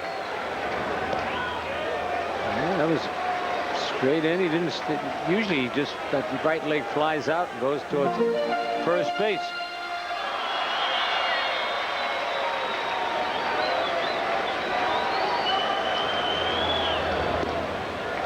High and away, 2-0. Sierra was on third back of the 5th inning when the suicide squeeze was called upon. A nice play by Stanley as he puts the tag on Ruben. No score. Nice 2-hopper to Jeff Fry at second, and the Yankees are gone here in the 6th inning. Roger Clemens and Jimmy Key dueling it out here at the stadium. Stay with us. No score.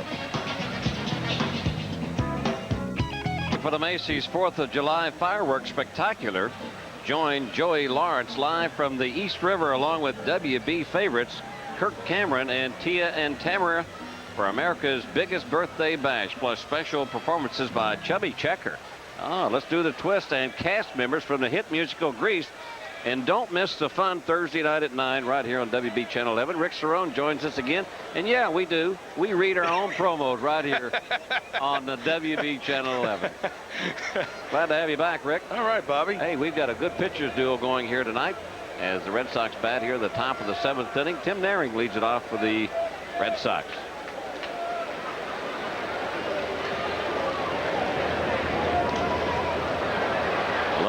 Pop down the right field line, and it's going to curve foul. Boy, you'd hate to see Jimmy Key or Roger Clemens, either one, lose a ball game on some little quirky play. Well, that's what the Yankees were trying to do with that squeeze. Runners on second and third with Andy Fox. But what a game. We billed it as a good pitching performance. Two crafty veterans going against each other. Clemens, I guess you would describe Jimmy Key as crafty, Clemens as overpowering. And it holds true to Rogers' performance this year. No runs scored by the Red Sox when he pitches. It's great what, talking to him before the game, that's what he said about the walks. That was what was interesting. He mentioned that he had to pitch around a lot of guys because there's so many close ball games. Off the end of the bat, shallow center field. In fact, it's going to be Derek Jeter out on the grass that makes the play, one away. Jimmy Key's game is to keep the batters on a rocking chair, get them out in front on their front foot, good changeup, and Naring's having a great year. But that's the whole key to Jimmy Key. Key to Jimmy Key, I like that one. But changing speeds, utilizing that sinker away from the right-hand hitters. David Cone and Kenny Rogers having a laugh on the Yankee bench. Mike Stanley batting. Stanley 1 for 2. He made a heck of a play on that. Hi, Matilda. How are you doing? Thank you. Stanley, as I mentioned, 1 for 2, made a heck of a play on that squeeze play. Strike 1, 1-1.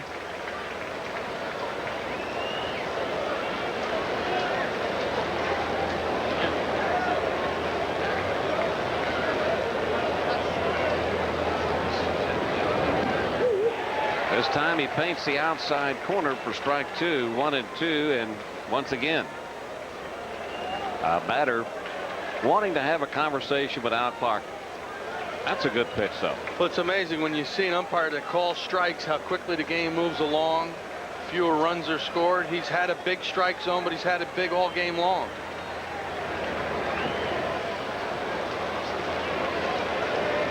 One of the secretaries from inside, Matilda, came over and wants to wish a good time to Ed Tichelli.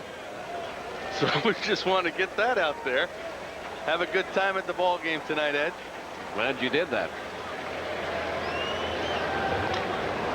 Well hit in the gap in left center field. Moving over is Sierra.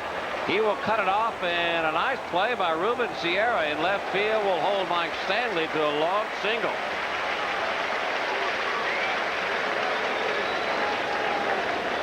Nice job by Sierra to cut off the gap in left center field. Stanley's had a nice return to Yankee Stadium with 2 hits. Goes down to get that low sinker. And look at this, playing deep in the outfield, cuts off the.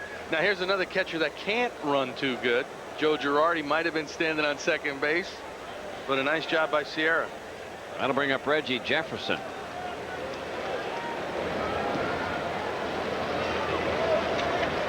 Low, ball 1 to Jefferson. Jefferson struck out in the 5th inning.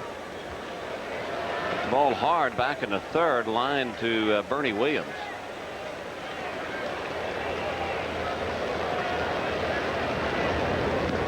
Up high. Jefferson signed as a free agent back in 1995. I remember when he first came up to the big leagues, I believe with Cleveland and Cincinnati, right? And Seattle. He was a switch hitter, and he's abandoned the right-handed stance, and he's strictly left-handed all the way. A trip to the mound from Mel Stottlemyre. Uh-oh. That wouldn't be a sign of something happened to Jimmy Key, would it? Uh-oh. I hear him say, I think I'm okay. I don't know if he pulled something. Maybe he just landed a little funny on his leg. Quickly, Stottlemyre jumped out of the Yankee dugout and headed towards the mound. And this isn't a good. Okay. All right. That's better. And quickly, the Yankee bullpen starts to get busy. Uh-oh. Yeah, it looks like he's grabbing Something at his side. happened. Sometimes you can land as a pitcher on your front heel, not really get good extension. 2 balls, no strikes, 1 away here in the 7th inning to Reggie Jefferson. And And the breaking ball in there on a good 2-0 pitch. Well, that's a take a look at it. Different league. Watch this is the pitch prior. Let's see if he. Yeah, he's standing on the mound. Nothing really too unusual. That was the prior pitch. Another good pitch by Jimmy Key. Now it's 2-2 to Jefferson. No, really didn't notice anything. But I think Joe Girardi must have saw something, because he's the one that really jumped out from behind the plate.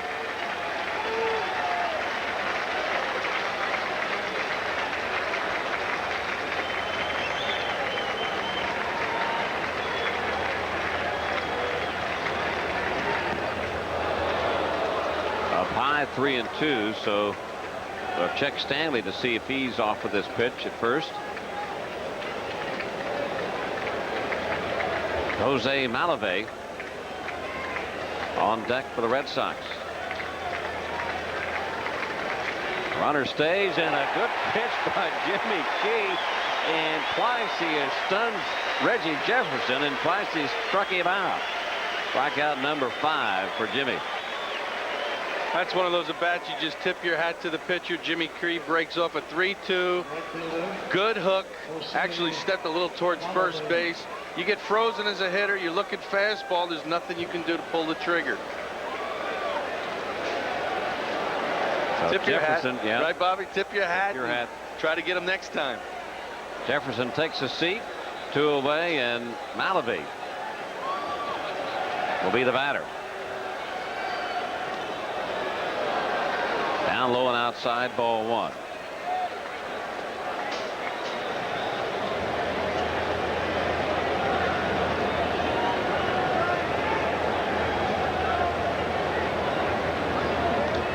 Now backing out of play. The Red Sox have a few men on the disabled list besides Belinda. Will Cordero, who was their second baseman, has a fractured right tibia. So every manager having to deal with injuries amongst their roster. Kyler is on the DL along with Greenwell and Kevin Mitchell. Popped down the right field line, but it'll be back in the stands foul. Well, the interesting thing too, Bobby, last year, if you think back to the Red Sox, Dan Duquette came over from Montreal, brought Kevin Kennedy with him to become the manager. They used 53 players last year. Remember how many different combinations? A guy would get hot for a month, he'd start slumping. Dan Duquette would pull a trigger, and he'd be down in the minor leagues. This year, they've already used 41 players on their roster. Off the end of the bat, a little dunker out into right field. Base hit for Malave. Stanley will hold at second. So the Red Sox keep it alive here in the 7th. Good pitch by Jimmy Key. This is off the end of the bat. Change up down and away. You try to pull it. It's a weak ground ball to the shortstop. Goes the other way and gets a little dunk hit. Good effort by Fox. Little slide step. You see the abbreviated motion from Jimmy Key. And that's a good time to throw a changeup with the slide step. The hitter reads the body coming quicker towards him. He jumps a little like Malave did, but he still was able to bloop the single length to right. So Lee Tinsley gets a chance to bat. Jose Cardinal directing traffic on the infield. Strike 1. Well, we talked about the Red Sox disabled list. We've got word that Pat Kelly went 1 for 5 with a home run in his rehab assignment debut in Lakeland, Florida tonight.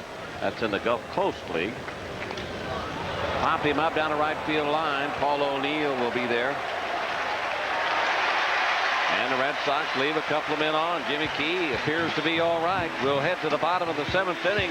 No score. The Yankees coming up.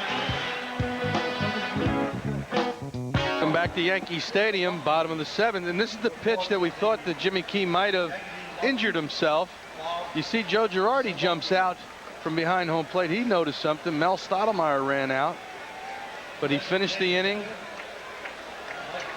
Get some congratulations. I don't know if he's done with the 7 innings again, but I think he's through because there's activity in the Yankee bullpen. Yankees batting here in the bottom of the 7th inning. Andretti leads it off against Clemens. No score between the Yankees and the Red Sox. First game of a 3-game series. And Tino, who was hit on the arm by Clemens' fastball, gets a bit of attention from Gene Monahan, the head trainer.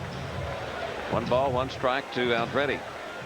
Bottom 3 for the Yankees coming up. Following Andretti will be Jeter and then Andy Fox.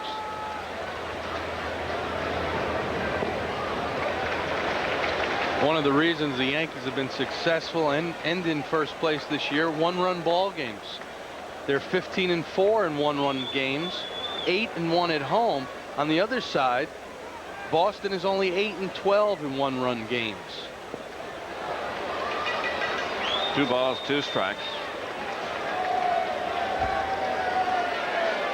And we think back to our opening with Mike Stanley saying how Roger Clemens pitched great this year but has not gotten any run support.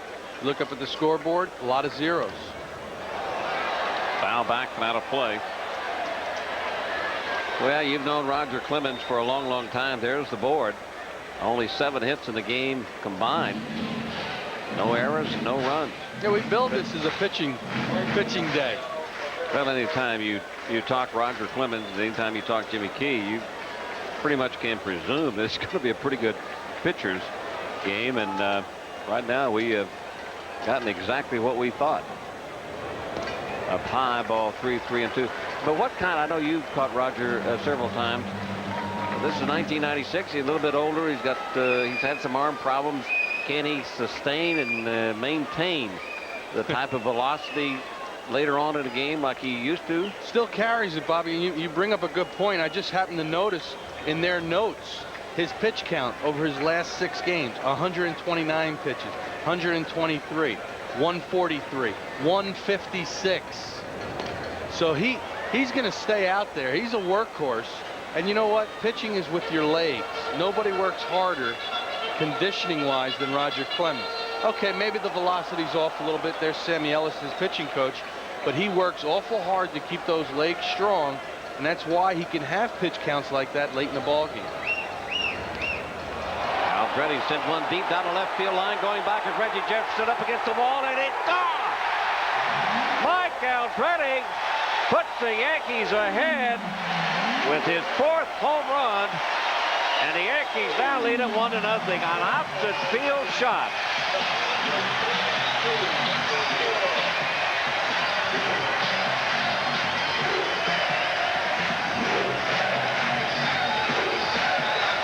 How about Aldo? Aldo he just took a fastball from Clemens and hit it down the left field line. And that is a nice job of hitting. I mean, you don't expect Andretti to hit the ball down the left field line like that, but he showed good power. First Yankee home run and his 4th on the season. And only the 67th home run hit by the Yankees this year. And Derek Jeter takes a curveball in there for a called strike. Look at, he stands off the plate, but he goes into the ball. Fastball up and away, and he gave it a good ride. Nice play made by a fan in left field, but the Yankees got Andretti to give him some pop and a good pinch hitter coming off the bench from the left side. And he's had a chance to start a few ball games, and he has done the job in his 4th home run this season.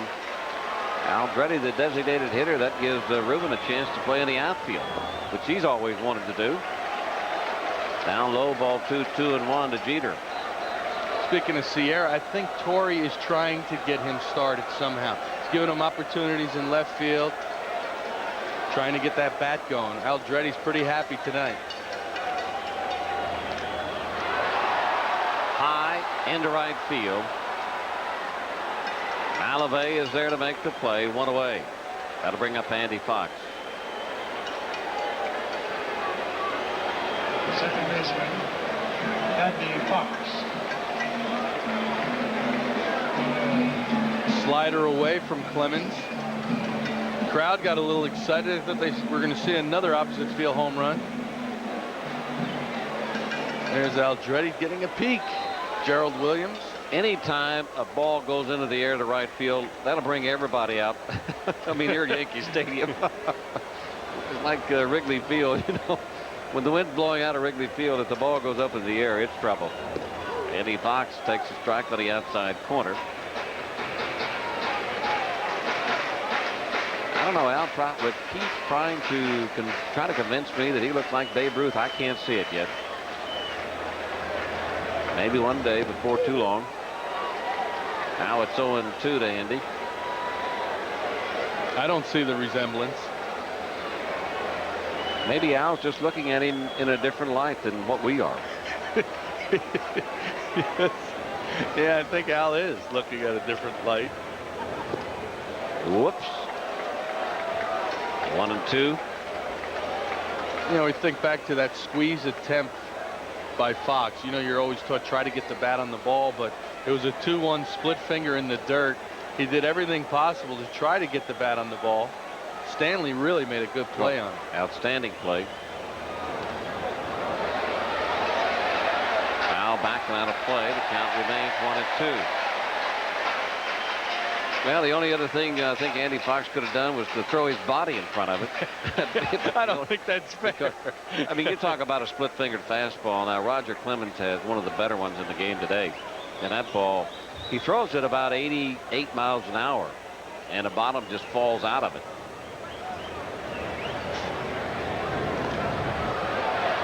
Got away with a split finger that didn't go down that time, but it's off speed enough. You know, the one thing that when I caught Clemens, one thing that was very interesting, and I never really even thought about it, he keeps a book on umpire zones. I mean, think about that. He knows there's Kevin Kennedy. He looks like he's in a little daze, Kevin. Doesn't realize what's gone on this year, but Clemens actually keeps a book on umpires. He wants to know where their strike zone is, what he can anticipate, where they're going to give him a little extra. I thought it was something unique, and I never heard it before. Split finger misses low.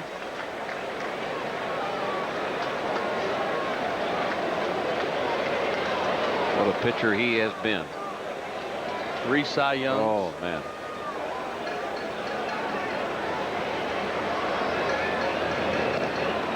Outside at high, 3-2. Could be a sign that Roger may be getting a little bit tired now, missing up high. No activity in the Red Sox bullpen. Still activity for the Yankees, so Jimmy Key could be gone. We just got a little tidbit. That was the last strikeout Roger Clemens had was his 2,464th K. Make that 62nd strikeout, 22nd all time. He passed Jim Cott, our broadcast partner, compadre. Jimmy working for Madison Square Garden along with David Cohn. Kitty Cott. Kitty Cott, he can strike a few guys out, and so can this guy here, Mariano Rivera, warming up for the Yankees. So it appears that Rivera will be coming in and Key will be leaving, but the Yankees will have the lead, so Jimmy has a chance to win this ball game, and he has certainly pitched well enough to deserve it.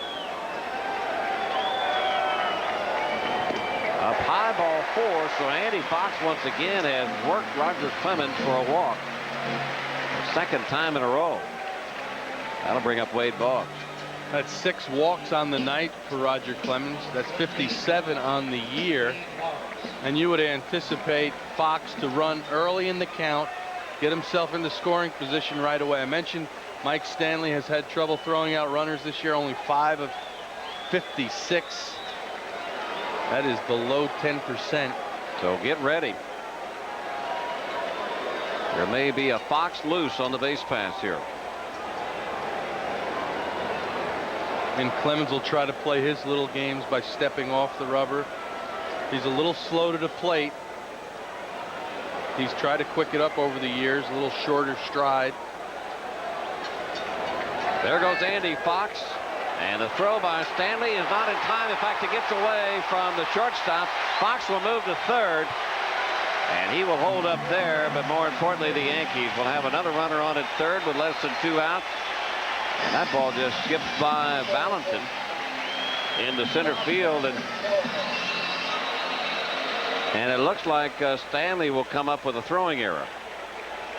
Michael get the throwing error.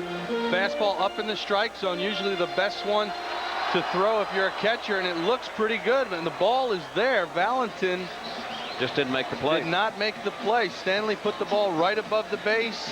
That ball's got to be caught if you're Valentin. Yeah, if Valentin catches the ball and puts it on Fox, he's going to be out. Close play at second, right, Bobby?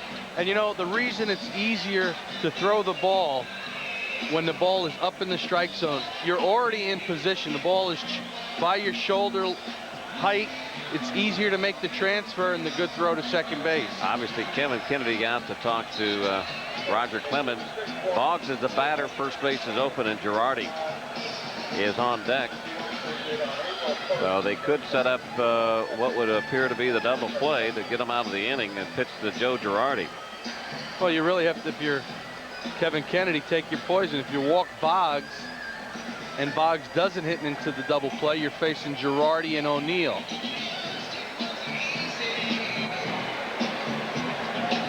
There's the play at second base. Valentin, the ball is tailing back into Fox from that angle. See the ball up, it's easier to throw. Looks like he puts it on the money, but it just had a little tail, and they are going to walk Boggs intentionally. This will be the fourth walk by Wade Boggs in this ballgame. I think that's a pretty good play. Girardi, who is 0 for 3 tonight and has hit the ball on the ground 3 times and has already hit to the shortstop side twice. Good contact hitter, though, Bobby. You could put the hit and run on, even though it's first and third. And you could do the suicide squeeze again. He's a pretty good punter. That's the thing that the Yankees have established early this season. They're willing to do anything they can to get a runner home. 116 pitches, not that many for Roger. We just talked about 145, 139. He works a lot of pitches in the course of a ball game. And a silent bullpen right now, but runners at first and third for the Yankees. 1 away. They lead at 1-0 now. And the suicide squeeze is on. Girardi puts it to Mo Vaughn. Fox comes on to score, and the Yankees lead it 2-0.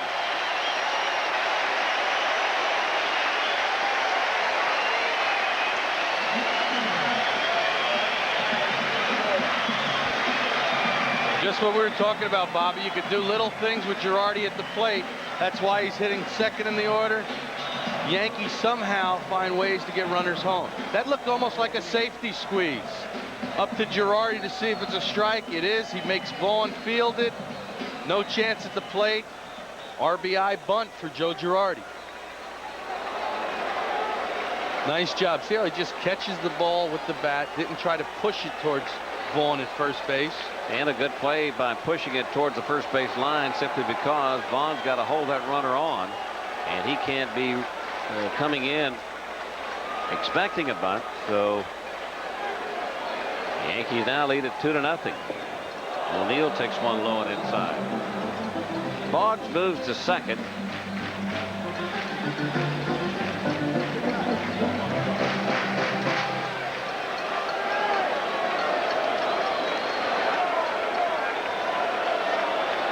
Yankees lead it 2-0 over the Red Sox here in the 7th inning. Pitch up high, ball 2-0. Wade Boggs, who has walked 4 times in the game so far. I think, but he's yet to score. Has yet to score. And I don't think he's only fouled off 1 ball. I think he's only swung the bat 1 time tonight. Is that respect or is that a good eye? Well, Clemens is trying to get him to go out of his little cocoon, and he's not going to come outside of that cocoon. He's going to stay there. Chicken.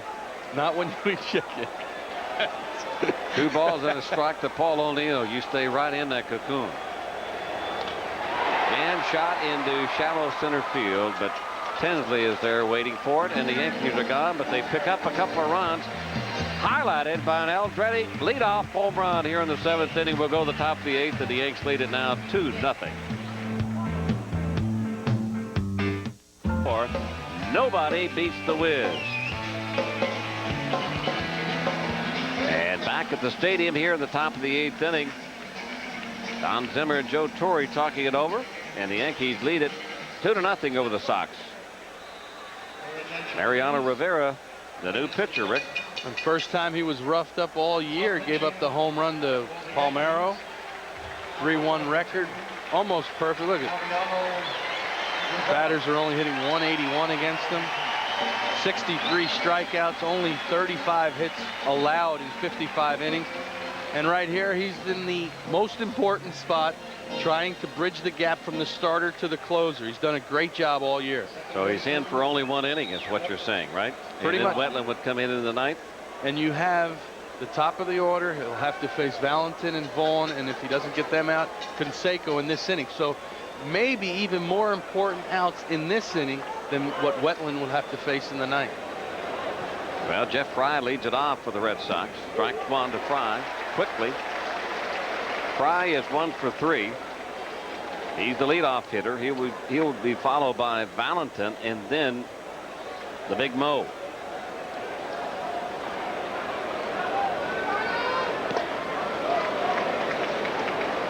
One ball, 1 strike from Rivera. This is a little different for Mariano. Usually comes in the 6th, 7th, and 8th. He's been working a lot of 3-inning performances. He can concentrate on getting the 8th inning now. High fly ball, shallow center field. Jeter waves everybody away, and there's 1 down. Well, let me ask you something. Does it always have to be, say, if Rivera is coming in blowing everybody away, do you have to bring that closer in the 9th inning? Why wouldn't you let him pitch 1 more inning? I know, but that's his responsibility. Eventually, someday, he will be the closer of this team. But that's not what I'm saying. No. I'm saying, why is it always well designed that Rivera will set Wetland up and he will pitch the 6th and 7th, or the 7th and 8th inning, and then turn it over to Wetland? I don't know. Base hit by Valentin. It just seems like that's just the way that it is designed to be, and that's the way it's going to be no matter what. Well, there's specialty situations that have occurred. You know, the setup guy, the left-hander specialist. Here you see Valentin takes the fastball out away from him, drives it right back up the middle. The game has become specialized. What a great delivery Rivera has. It's very compact, and it doesn't look like he has any effort to throw that fastball. Well, here we go, because we got Mo Vaughn, who is a tremendous fastball hitter, and Rivera, a fastball pitcher. 1 man on, 1 out. Yankees lead it 2-0. And a base hit for Mo Vaughn. Valentin will round second. He'll go to third. And the Red Sox have runners at first and third. Only 1 out, and Canseco coming to the plate.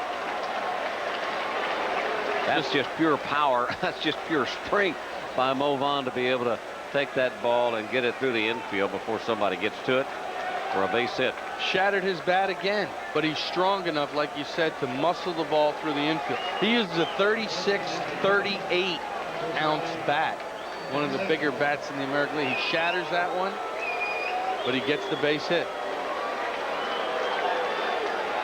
All right, the Yankees can still get out of this with a double play. Canseco is the batter. Canseco 0 for 3. He struck out and hit the ball on the ground twice.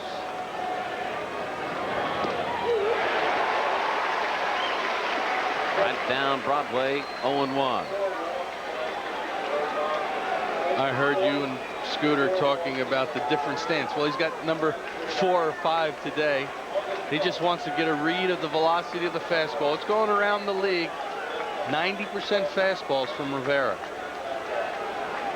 But he dares you. He's right on top of the plate. Come on in here with that fastball. He's a bit of a showman, too. He's got some Hollywood in him.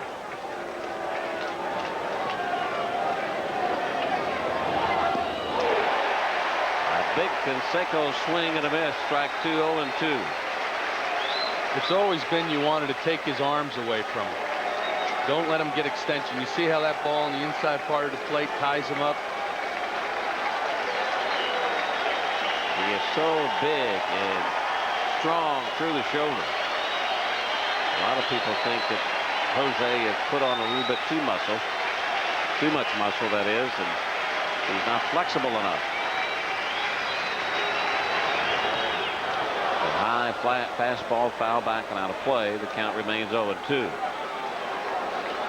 And Rivera not paying any attention to Mo Vaughn at first. I wouldn't expect Mo to take off, but he could. Cecil had one this year. First one of his career. The element of surprise. Yeah, but you better not get thrown out. Get thrown out is right. Yankee fans are alive here at the stadium. Swing and a miss, strike 3 on a high fastball, and Rivera blows Canseco away.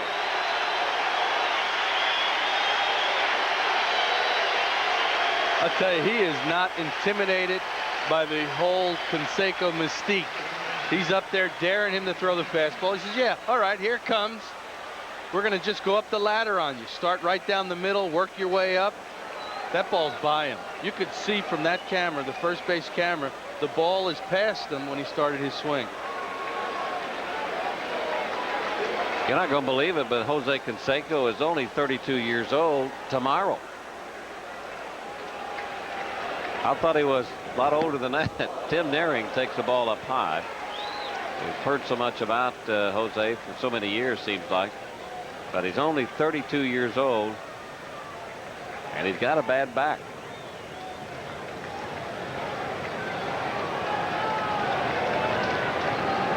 Tough hitter in Tim Naring.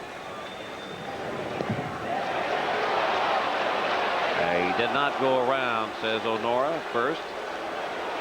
So it's 2 balls and no strikes to Naring. See the check swing, the head goes, but the bat stayed there. He didn't swing. No, he's umpiring too. Everybody becomes an umpire. Catchers do it, coaches do it. 2 balls, no strikes. Now it's 3-0. On deck is Mike Stanley. Now, you don't want to bring Stanley up in the bases loaded situation. He's been a tremendous hitter his entire career with the bases loaded. Come back and get Naring.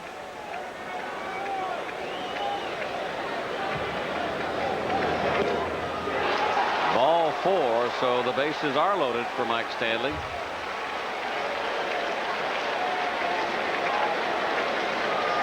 I mentioned in his career a 376 lifetime with the bases loaded. This year he's 4 for 10 again, hitting 400 with the bases loaded. He just loves to hit in this situation. So intentionally walk him and then walk 1 run in, right? And the Yankees are still leading 2-1. Is that correct? Pitch to Reggie Jefferson. I've seen some strange things. I don't think they'll do that. No, I don't think so either. But Stottlemyre will go to the mound to talk to Rivera. You think he's out there saying, now look, hey, here's what Mike Stanley does with the bases loaded. Be careful. High fastball. They're trying to go over a little report on him. Mariano doesn't speak a whole lot of English, but more than Mendoza. Checking the runners. That's Valentin at third. Mo Vaughn down at second. And Naring now on at first base. 2 away. Yankees lead at 2-0. And Rivera is high again for a ball. Man, it seems like the strike zone's getting a little smaller. Balls at the belt are called high. You don't want to get this guy in a cripple fastball situation where he can just sit on fastball all the way, which he's going to do against Rivera anyway. And this could be the ball game. And Stanley chases the ball out of the strike zone. So it's 1-1. Fastball a little bit up. Like you said, that's kind of Mike's power. Yeah. When he's hitting the ball to right center field, that's where he likes the ball. The outfield has to play awful deep to respect Stanley's power. A base hit single scores 2 and you have a tie ball game. Yeah, that ball that's up and out over the plate.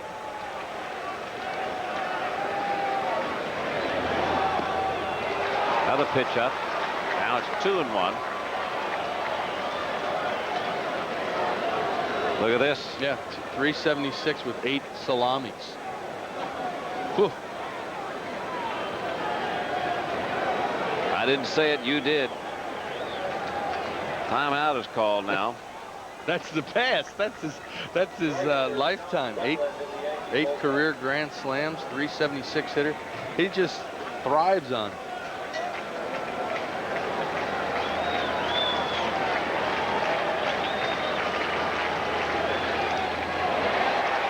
Good swing by Stanley, and he fouls it back on a play, and I think he felt like that was his pitch. Yeah, he's got 2 of them so far this at bat. That's not good if you're a hitter, because you said, oh, I got 2 good pitches, 2 great rips at it, and I didn't put it in play. We are seeing the hitters put the ball in play, or at least foul it off against Rivera now, whereas early in the year they were just swinging right through it. Fans on their feet. They want the strikeout. And they get it. Rivera strikes out Stanley with the bases loaded. And the crowd goes wild here at the stadium. The Yankees lead it 2-0.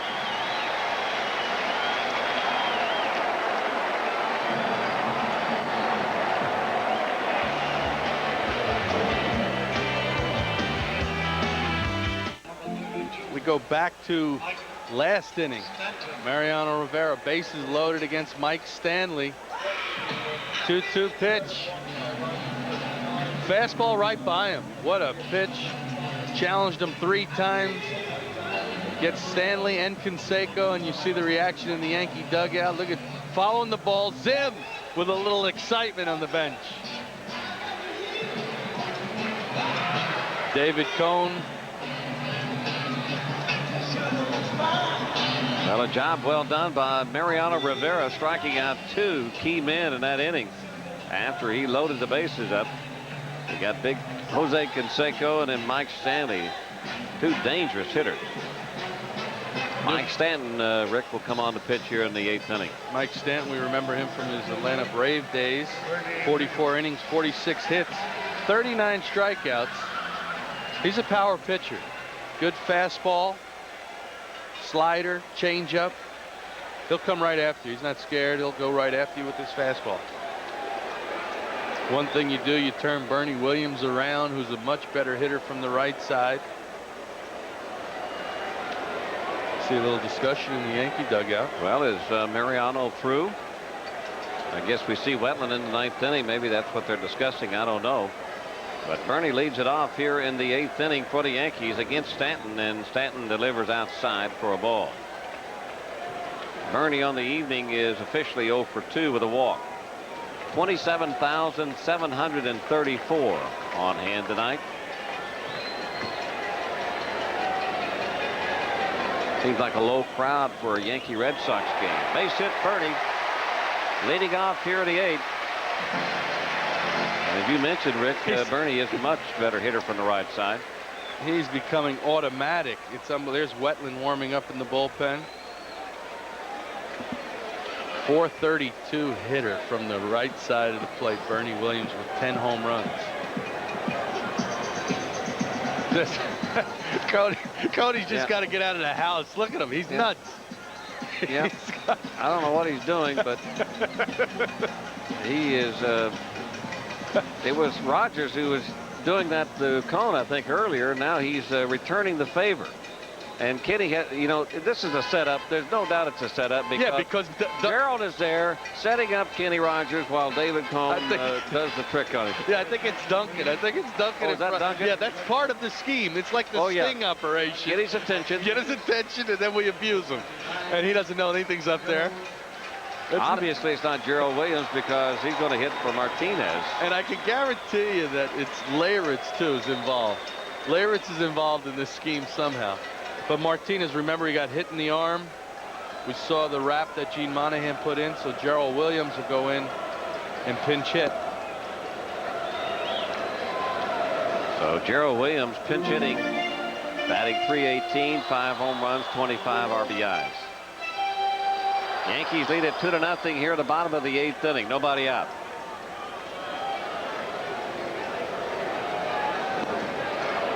Bobby, a little speculation. I would think with Martinez out of the ball game, you could move Boggs to first to play.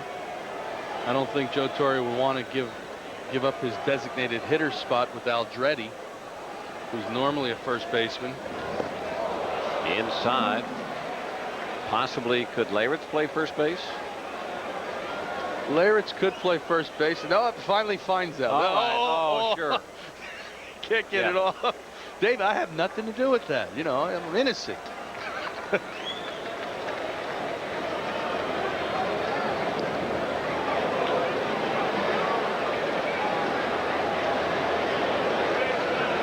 And again, this is an opportunity. You could put Bernie Williams in motion. Try to get yourself. This is the go-go Yankees now. Not the Bronx Bombers, but the Burners. They like to steal bases. And Stanton likes to throw back to first base.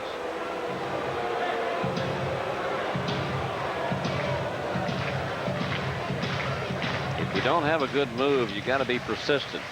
Yeah, you hope that they're going to start on your first move and you'll pick somebody off. Or at least to throw off their timing. Ground ball left side, could be 2. Valentin will only get 1 as he forces Williams at second. New York Yankees baseball is brought to you by Heineken. True to the original recipe since 1886.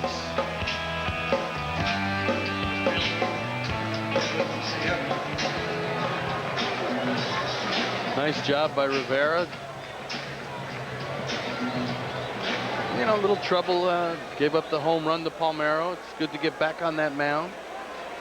And he got himself into trouble there in the 7th inning, but he pitched out of it. That's important. And now Stanton will have to worry about Gerald Williams at first. Ruben Sierra, the batter. Ruben 1 for 3. So Ruben will turn around and bat from the right side for the first time tonight. I think from the right side, Ruben bails a little bit more than he does from the left side with that front foot. Yeah, but it's funny. He does do that, but yet he still has plate coverage. Because he's driven some balls home run in Cleveland. We think back to, he drives some balls to right center field. I think he's closer to the plate batting right-handed.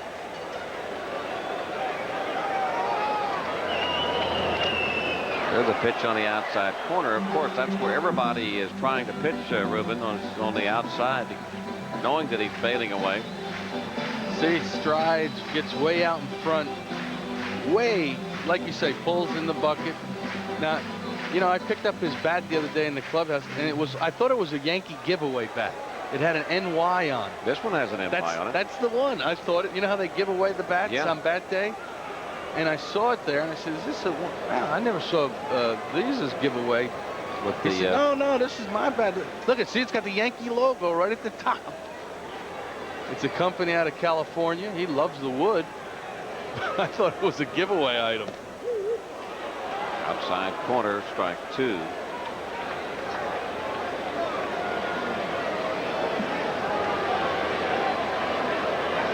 There it is. You could just barely see. It's on the backside. It's got the Yankee. It's got the Yankee logo. It's driving our camera guys crazy. Not hard to do. Julio's a little cuckoo as it is. But really, Bobby, I picked up the bat. I thought it was. You got to stop giving Dubio your old pants too. I can tell you that. Way outside, ball 2, 2 and 2. Please don't do it anymore. No more.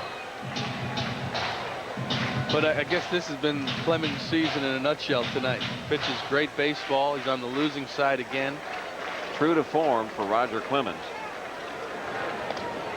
Popped up right side. Fry going back, coming in, and Malave, and it's going to be Fry, so 2 away. And Aldretti is due up. Aldretti will get a chance to hit against the left-hander.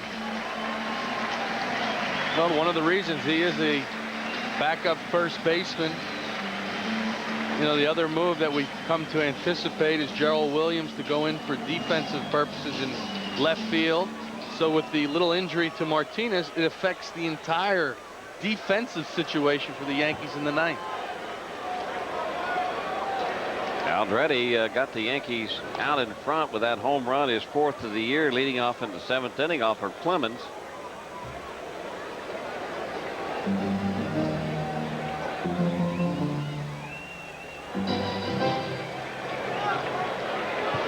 Rich Garces warming up in the Red Sox bullpen. There's Herm Starrett, one of my former coaches when I was with the Milwaukee Brewers. Good guy.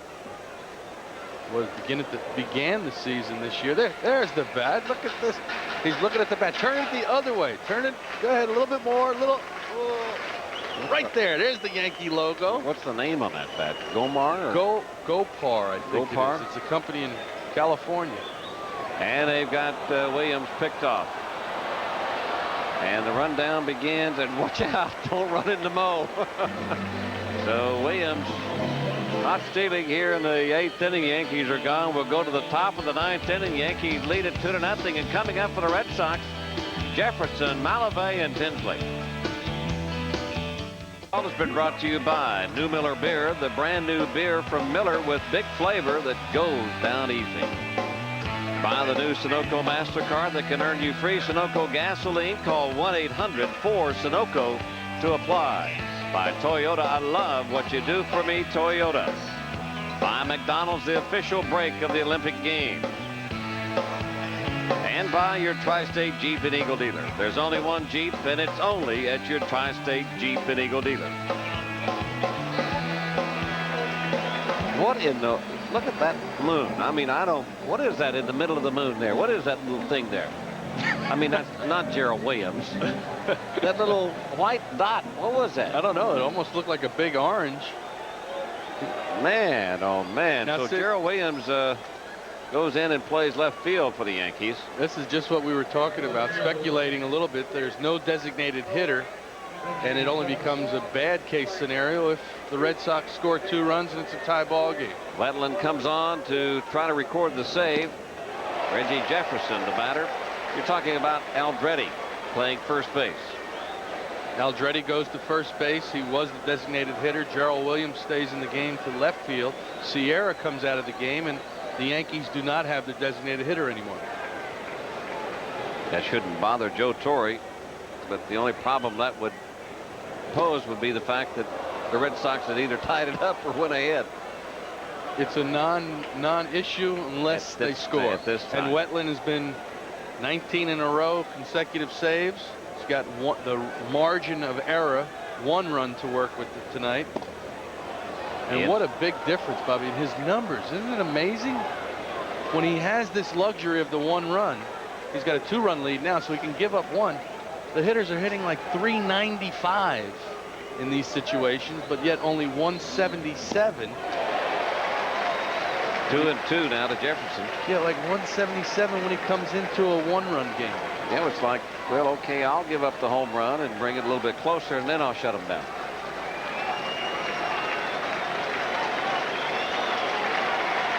We've got Jefferson, Malavey, and Tinsley due up here in the 9th.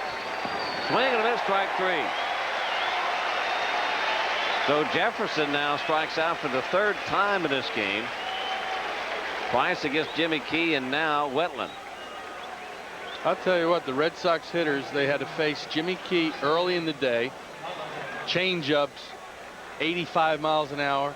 Last 2 innings, they've had to tune it up a bunch because they have Rivera and Wetland throwing 90-plus. This is Jose Malavey.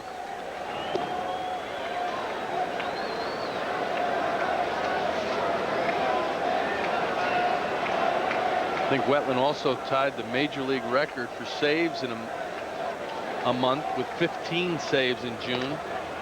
Popped him up into right field. O'Neill puts it away, and there's 2 down. Already the Orioles have beaten Toronto this afternoon 7-4. So if the Yankees win, they will maintain that 4.5 game lead.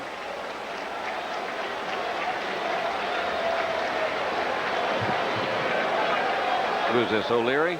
Looks like Troy O'Leary pinch hitting for Tinsley. Number 25.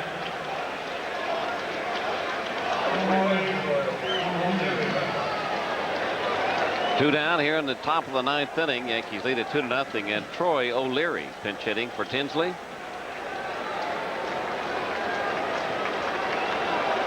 And John Wetland trying to save this game for Jimmy Key. Look at that breaking ball.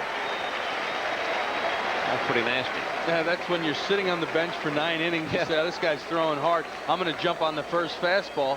The only thing he crosses you up, he throws you a slider first pitch, and you swing at one that bounces. It was so good that Girardi couldn't hold on to it.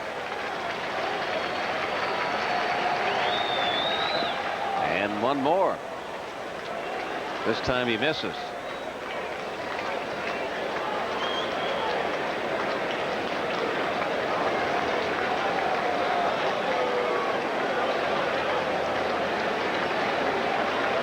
Pretty much straight away in the outfield and in the infield for Troy O'Leary.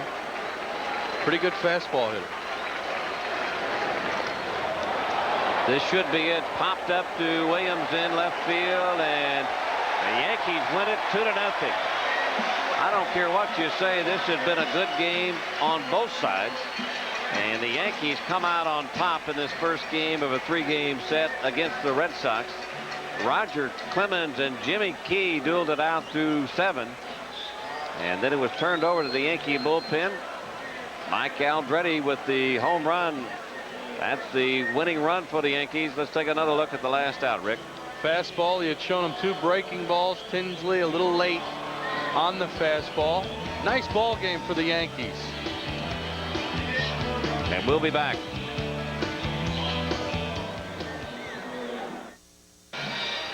Well, back at the stadium now. Here's the Jeep game summary as the Yankees beat the Red Sox 2-0.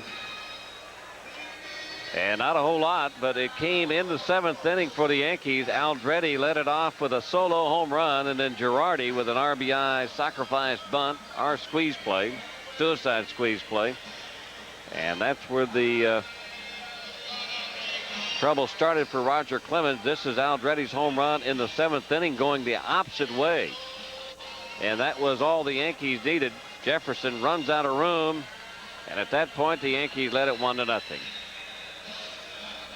And the Yankees win it 2-0. We'll be back with the wrap-up right after this. Yankee Stadium, the final score once again, the Yankees taking it to the Red Sox 2-0. In this first game of a 3-game set. Be sure to join us for our next Yankee telecast. That's tomorrow at 7:30 against these same Red Sox. Now stay tuned for Channel 11 News at 10. For Rick Cerrone, the Scooter, Phil Rizzuto, I'm Bobby Mercer, and we will see you tomorrow night.